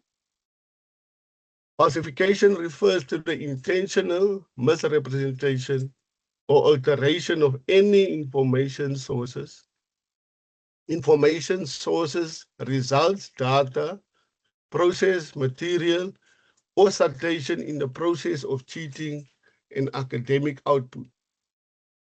Which means if you alter evidence, if you collect the data, this is more relevant to postgrad students and MND students, where they use other people's data or falsify their data to make a misrepresentation of the information that was initially brought forward by that sources. That is falsification. And then we have also fabrication. Fabrication is related to the falsification and refers to intentional intervention of facts, results of other information. An example of this is to create results for a survey or interview that never took place. That is also referred to research when you go and present data in a document that never happened. You never have collected this data and you come and present this data as if you have collected this data. That is also part of it. This is basically just the main areas of academic integrity, which I want you to focus on in the school, in your endeavors during your stay here at UNISA when you are studying. Thank you for listening me. If there's anything, I once again want to refer you back to your policy that is on your LMS, on your module site. Go and read through it and make sure that you understand each and everything and refrain from it. Thank you very much, Mr. Chair. Thank you very much, Prof. Fitz, for your informative session. Ladies and gentlemen, may I kindly request that we turn to the curriculum roadmap item, where we will give the Department of Police Practice an opportunity to introduce their academic units and study offerings. Professor Benson will take us through this part of the presentation. Prof, may I please ask you to briefly switch on your camera for those who joined late and were not in the workshop yesterday. The floor is yours, Prof. Thank you so much, Program Director. Permit me to get the correct PowerPoint presentation. And let me quickly share my camera. Let me just go there. This is what happens when you multitask. Are you able to see me? Hi, everybody. This is me. We can see you, Prof. I'm not AI, and my camera makes me 10 kilos lighter and 10 years younger. Happy to be here, standing in for my alma mater department, police practice.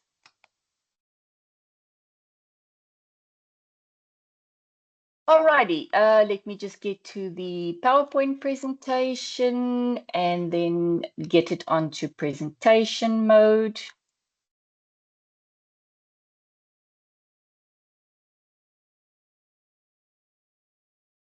So it is my distinct pleasure to introduce Professor Mabadusha, who is the chair of department for the Department of Police Practice. This professor recently had her inaugural lecture at the University of South Africa, and this marks her progression, which was last year already, into the full professorate of the University of South Africa. So she is really a pioneer in this space, and we are super, super proud of her. We will be sharing the presentation on the chat box. And if you click on that link, the link will take you to the departmental website where the various qualifications are listed, as well as the various academics. But the comprehensiveness of the curriculum encapsulates a range of offerings, and this ranges from the certificate in criminal justice, the diploma in policing, the Bachelor of Arts degree in policing or forensic science and technology, with a stream coming out soon of maritime and land border policing. Then there are also several honors degrees, master's degrees, and the doctoral degrees. So it's important to note that in the Department of Police Practice, there are also various streams. And as Ms. Leonard said, once you select a stream, in your qualification, it is vital that you stick to that stream and that you do not jump between streams when you go from year 1, year 2, year 3. I want to also emphasize that your assessments in the Department of Police Practice will really test your understanding. And it's really not just rote work where you copy and paste. It will be immensely beneficial if you are able to get practical experience in the various fields. And there are various opportunities in civil society for doing this. And one of them is to join as a police reservist at your local police station, and really to then just gain additional experience. I will not share with you all the contacts of the lecturers, but I do want to share with you the contact details of Mrs. Chabalala, who is the Secretary of the Department of Police Practice. There is her email address and her landline. And were you to have a situation, as Ms. Leonard explained, where your first contact with your module leader, that person was not able to resolve the issue, then the matter will be escalated to the COD. Please do so via the office of the secretary. And then after that, were the COD, in the unlikely event not be able to resolve the situation, it gets escalated to the director. And if the director cannot address your situation, it goes to the dean. We really want to implore you, please do not send your email to 20 different people, because of those 20, all 20 are going to think the other person is going to answer the email, specifically if the module is not directly their responsibility, because we also may not impose ourselves into other people's learning spaces. Then please make sure that when you write an email, you use your MyLife email address. We are not permitted to respond to emails that come from anything other than the MyLife email address. Then always make sure that you send your message in the message space and not in the subject line. Please make sure that you insert your student number and your name, the module code, and the basis of your inquiry, because this will help the lecturer to be able to address your query. Because the majority of our lecturers have more than one module, so you must tell them which module code so that they can address the query correctly. Because what happens, we have colleagues, or we have students that want to order milk, but then they send their driver to a plumber, and then it results in miscommunication and unresolved needs. The students get angry and upset because they feel we are not supporting them. But if I do not know about your issue, how do I help to resolve your issue?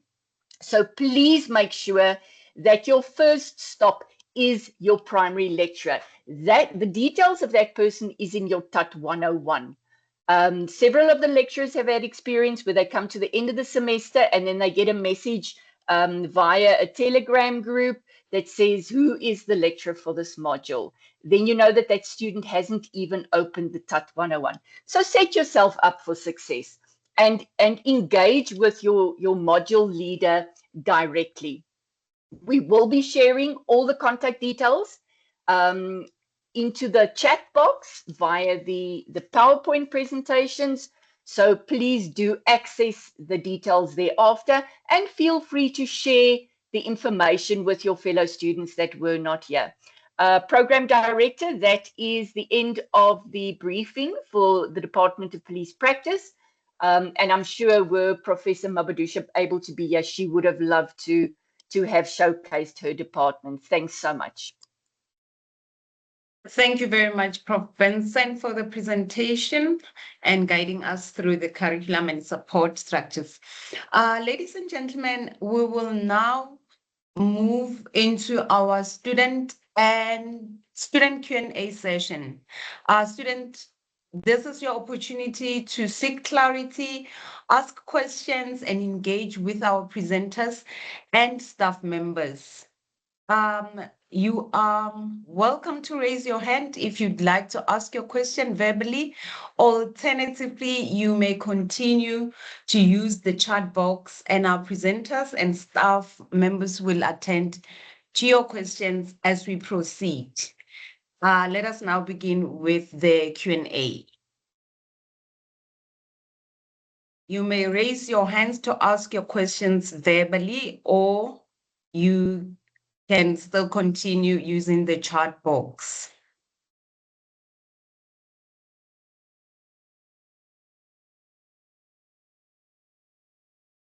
Students, are you still there?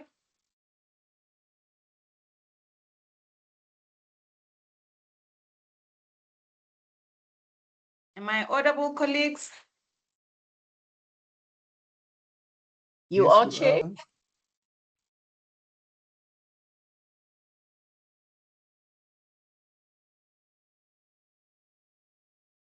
Do we have, yes, Dr. Ngoveni? Yeah, no, maybe the student, they are still preparing to raise their hands. But then maybe I can ask on their behalf, directed to Advocate Leonard, in terms of applying for the module exemptions. I just want to check how many times specific modules you can apply for exemptions, once or twice, Ali.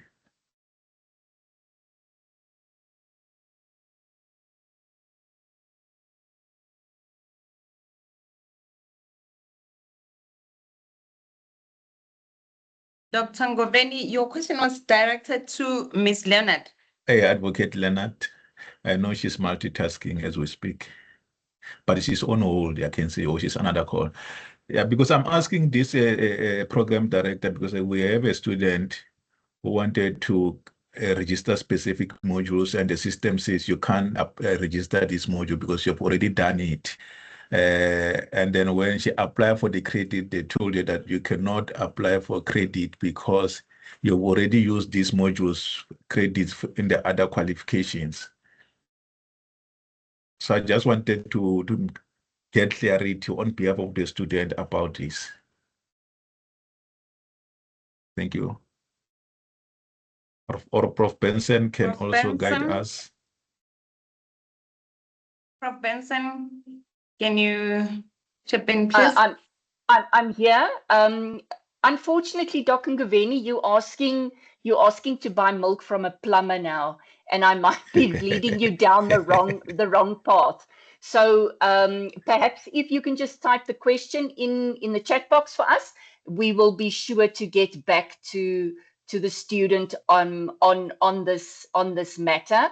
But if I must look at the logic of it, if I have already used module A to get credits for a specific, let's say, module, and I've gotten credits for that module, my logic tells me that I cannot use that same module to get credits for another module, because that would amount to double dipping. But that is just my take on it. So please do not take my word. We will engage with Ms. Leonard. Just please do type the question in the chat box. Not that, Prof. Unfortunately, the system does not allow me to type. Yeah, but hopefully, yeah, yeah, but hopefully the question, because I was asking based on that a scenario, Prof, that the system says you cannot register these two modules because you have already done it. And with the hope that you'll ask for credits maybe after registration. When you apply thereafter, towards the completion of your qualification, you're told that these two modules you need to register them because it was once credited in one of your qualifications, you see. Okay, Dr. Ngoveni, please do forward that email to me so that I can take it up with Ms. Leonard if you're unable to type in the chat box for us. Okay. Thanks so much. Thank you, Prof. And Dr. Ngomeni. Dr. Nkwana, your hand is up. You may unmute and ask your question. Yeah, I'm just asking on behalf of the students because normally we receive a lot of questions from them, and maybe they're afraid to ask questions. But the question that I want to ask is that they normally ask us to say, I'm busy with this qualification. I didn't complete it, but I want to switch the qualification to another qualification. I want to register for another qualification. Will the university allow me to switch to this qualification along with certain modules that are relevant to that specific qualification? Thank you.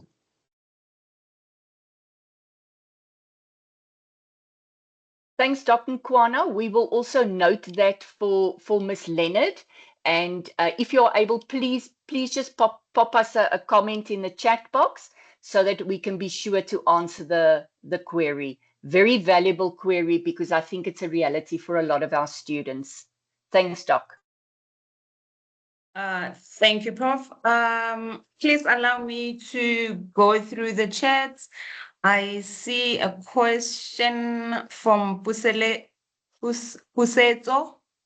and then says, with regards to the maritime qualification, would that qualification allow us to joining the SANDF Navy? Their current 26 years cap in the MSDS form is unfortunate for some of us who'd like to join them full-time or as reserves.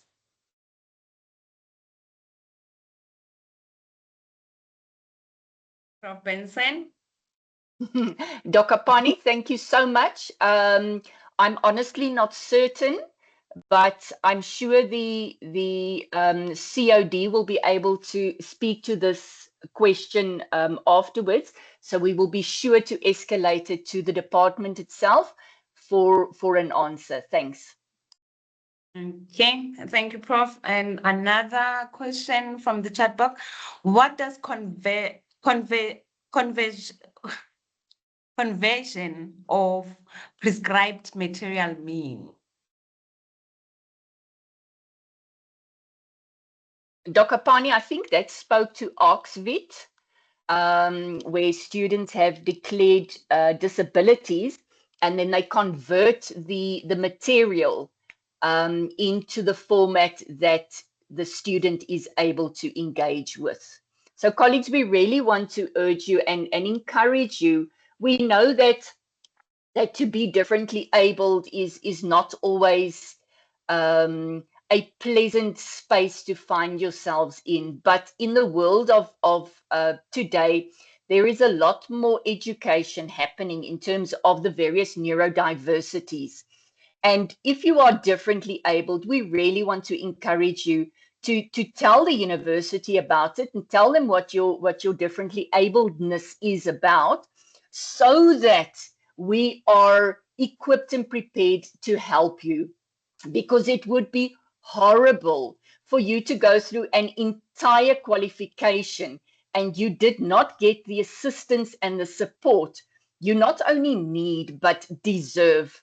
I have a differently abled daughter, and so I understand the needs of a differently abled person, but we can only help if we know. So I think that is okay. There, Vashti has given it. Accessible formats such as audio, large print, and digital formats. Thanks, Doc. Thank you, Prof. I think this one is directed to Mel Lewis.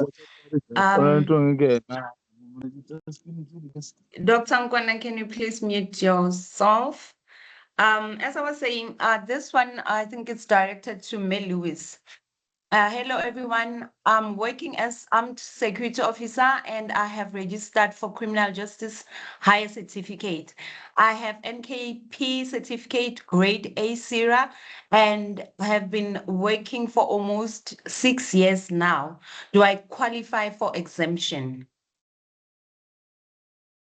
Thank you, Chair. Firstly, we don't grant credit for higher certificate as we regard higher certificate as a bridge.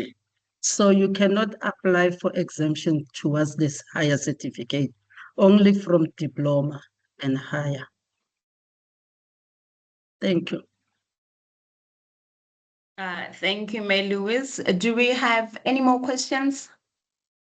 Students, you still have 10 more minutes to ask your questions. Ntombikaise, you may unmute and ask your question. Thank you.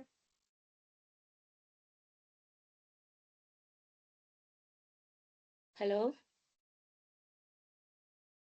We can Hello? hear you. Hello, Um, we can hear you. Oh, sorry. I didn't have a question. I think most people can't ask questions on the chat group because it currently says chat is only available during a meeting, so we can't send any messages. Thank Let you me check. for Let me check the let- settings. Let me check the settings. Okay. While Prof is checking the settings, Albert Baloyi, you may unmute yourself and ask the question. Abusheni, greetings to you all, my seniors. I just wanted to ask regarding I just wanted to ask the migration process regarding a student who's now currently studying diploma in law and trying to understand the pathway of migrating to bachelor after completion. Thank you.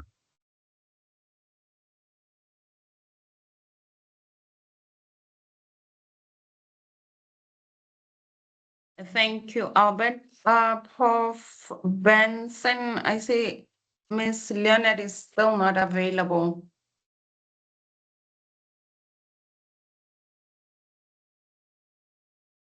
I'm trying to fix the chat component, but let me see if I can get that sorted, and then I'm going to ask that the student please repeat their question in the chat box. If they are still unable at the end of the session to use the chat box, please do send an email. I'm going to put the email address in the chat box. Then you just send me an email. Please remember to put your student number. Thank you, Prof. Let's now move on to Shlengani. Yeah, but I would... through program director on Mr. Baloyi, our understanding is that if you are currently registered for this qualification, and then when you complete it, you want to enroll for another qualification, it means you have to apply for such qualification in order to get access. You don't just articulate. Let us say you have completed a postgraduate diploma in security management. You want to enroll for a master's degree. You must apply for that qualification. You can apply prior to your qualification graduations, so that when you graduate and then you register for the next qualification. But we don't just articulate, we apply for whatever qualification we want to enroll for. Thank you very much, Program Director. Thank you, Dr. Ngoveni. Shlengani, you can now use this opportunity to ask your question. Ntombikaise, I'll give you an opportunity after Shlengani. Thank you. You may proceed.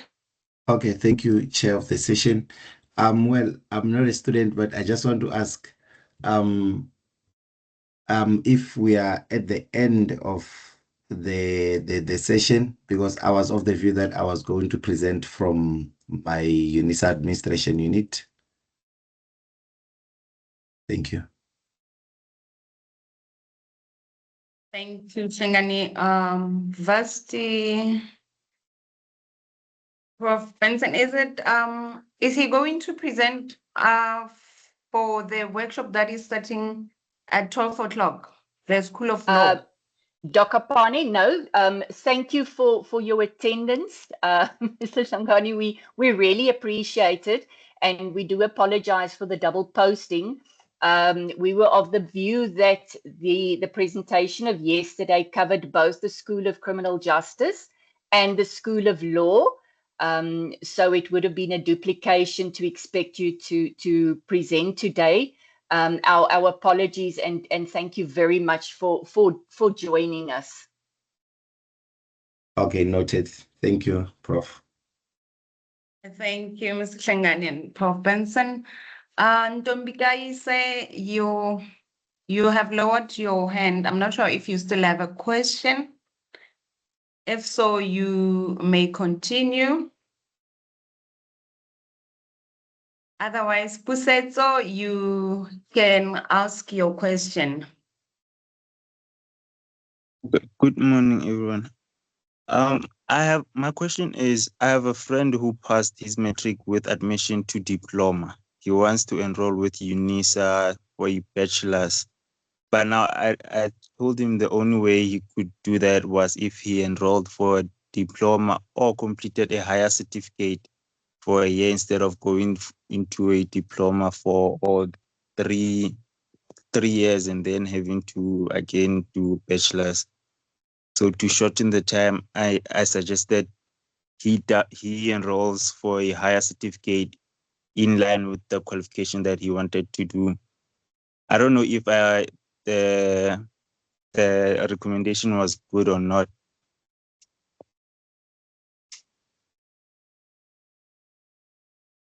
Thank you, Pusetso. Prof. Benson, may you please take this?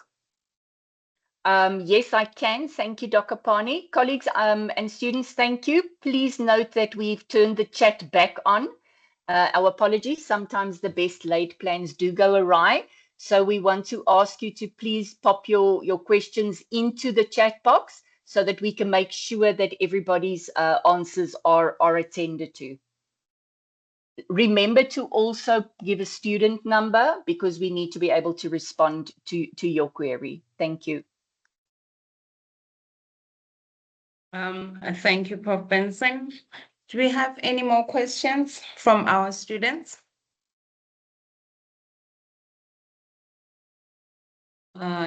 Don't see anything. Okay, I see another one in the chat box. Good day, everyone. Can we also be assisted with job opportunities? Our qualifications are not prioritized anyway. We only offered internships. I hold a diploma in policing and currently a final year student pursuing a BA in forensic science and technology.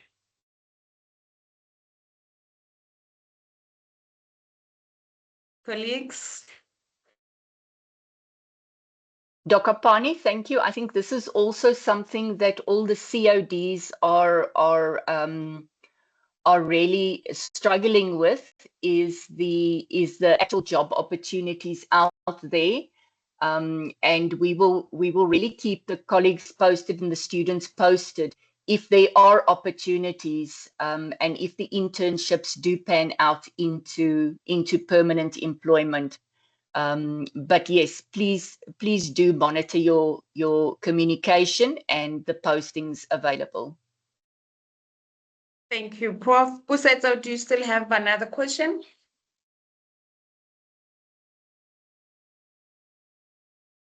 No, that was my only question. Okay, you may lower your hand. Let's give Golelani April a chance to ask their question. Thank you, Dr. Fan. Good morning, everyone. Just mine is just letting on the last two questions that were asked by the participants. I just wanted to understand from a correctional management point of view. When I'm looking at our prospectus there, I can see that look, the corrections management qualification goes as far as the owners. Now I wanted to understand further than that, is there a qualification one can pursue, or would one then have to pursue their PhD or after their owners, they would have to pursue their PhD in criminal justice and then stream or what's the right word? Or predominantly they specialize in corrections management, or is there a further qualification after the owners that speaks to corrections management? Because just like that police, the question that the lady had about being in the police stream, you sort of don't want to restrict yourself to a career where if you go far, you study so far, but then when you get to the end tail of it, you find that, look, you are very restricted in terms of opportunities and what you can get. That would be my question. Thank you. Thank you, Kolelani.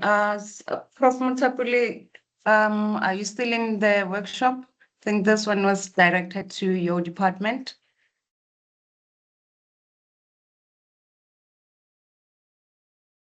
Dr. Pani, I'm not seeing Prof. Matapudi here, but perhaps Professor Fitz can advise, or Dr. Labane.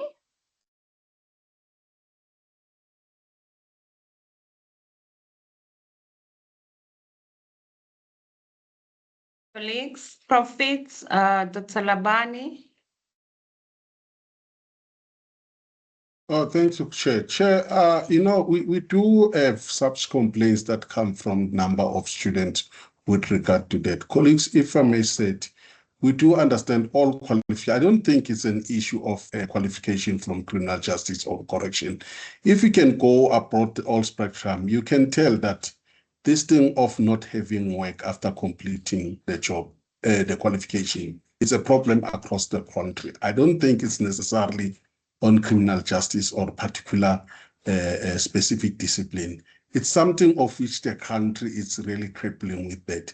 But with regard to correction, I can tell that there are instances whereby there's an internships that are open for those students with opportunity who have a qualification. Department of Corrections do have that opportunities. And even if when they put their advert there, sometimes they even specifically mentions that they require the requirements of their qualification that they need. Sometimes they put the correction in particular. So having said that, if I can overall this is a problem across all disciplines. Colleagues, let's be factual about that. You go to other discipline, economics, you go to other accounting, people are struggling to get employed, to be employed in industries. But with regard to government departments, I mean, really, it's really saddening because they're the one who's supposed to push this thing of employment and making sure people are employed. But yes, if I can answer it, departments sometimes do have that opportunities to put a place advert where they specify the qualification with regard to that. I'm not sure with regard to policing, but in criminal justice, we do have such complaints. And that actually, as a department, when we are having our meeting with department correction officials on the top level, is those things that we tap into, and we are fighting so hard. We explain about such issues then. So I think those things are being addressed. I think three weeks back, we're having a memorandum of understanding with members of DCS, the officials, one of the top officials from head office. Those are the things that we were dissecting, discussing about that. Because if we can remember, colleagues, correctional service is a very security landing environment, doesn't allow anything that can, because some of students, they need to work there, maybe to do practicals. So it will bind us because they must have understanding of student must know who will be responsible. If the student go there, there's a incident that happened, who will be responsible? Whereas the university or DCS, because those are the things that we are still sorting out. We are dealing with memorandum so that we can send to the legal department. Should it happen if DCS allows students to do practicals there? There are not that clauses that not bound the institution, because believe me, correctional service is not environment where we can just go through and work, because we have stringent measures. There's a security in that environment, and we have some aspects that deal with danger there. So that has been noted. Thank you, colleague. I hope maybe I've answered the question. Thanks. Thank you, Dr. Labani. Thank you to everyone who engaged so actively during our Q&A session. Colleagues, ladies and gentlemen, to close our program, I now invite Prof. Benson, Acting Head of Academic Quality Assurance and Enhancement, to share final remarks and outline the available support channels. Prof. Benson, over to you.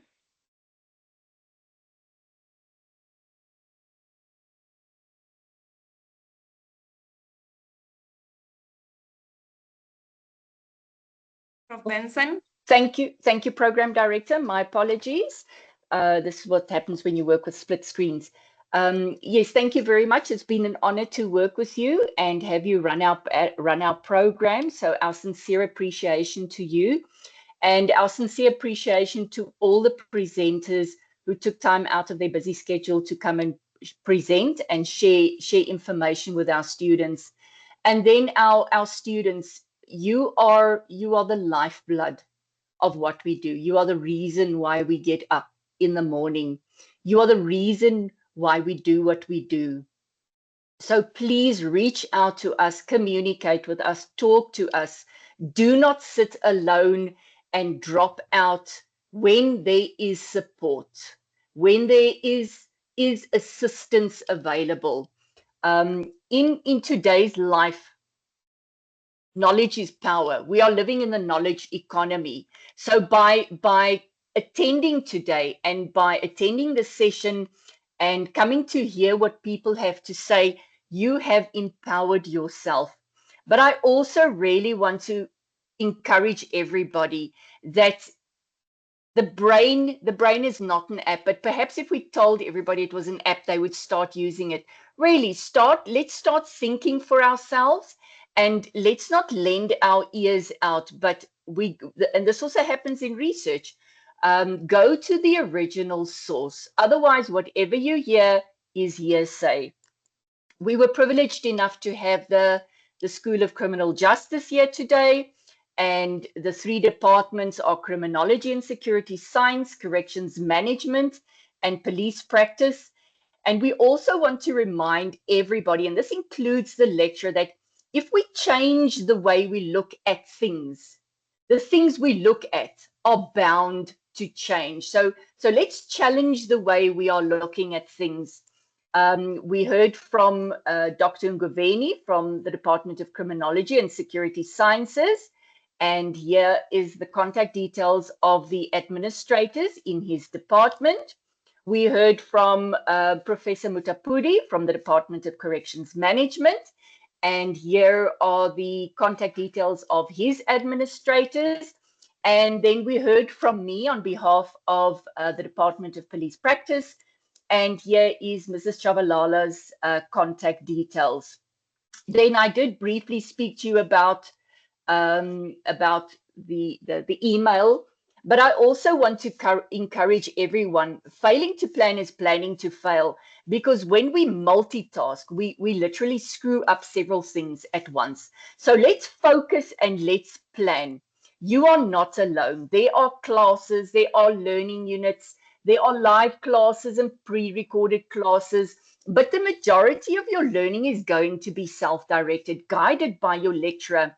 And we really want to encourage you to take responsibility for your academic progress and to monitor your MyLife email addresses, to monitor what's going on the module site, because your lecturers have more than 2, 3, 4 modules. And in some of the modules, we are dealing with 16 up to 22,000 students. So please do reach out to us and engage us if there is something that we can help you with. Let us engage our thinking. Let us think about where we are going, and let us think about what we are doing.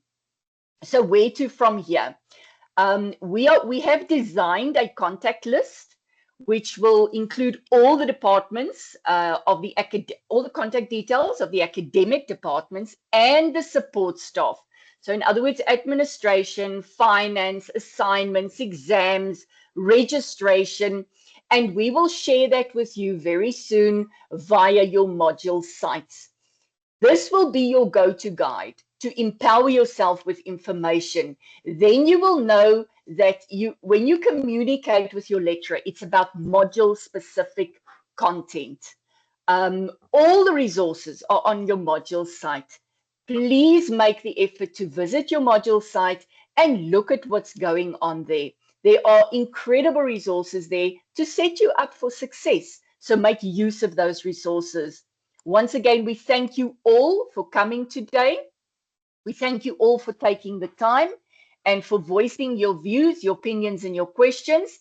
And we will try and make sure that before the end of the week, if not by early next week, we address the questions you have asked. Colleagues, have a wonderful day and be blessed. Thank you, Prof. Benson. Ladies and gentlemen, that brings us to the end of our student induction workshop. On behalf of the School of Criminal Justice, we wish you success in your academic journey and remind you that UNISA is here to support you at every step. Thank you for joining us and enjoy the rest of your day. Goodbye. Goodbye. Thank you, our seniors. Thank you, everybody.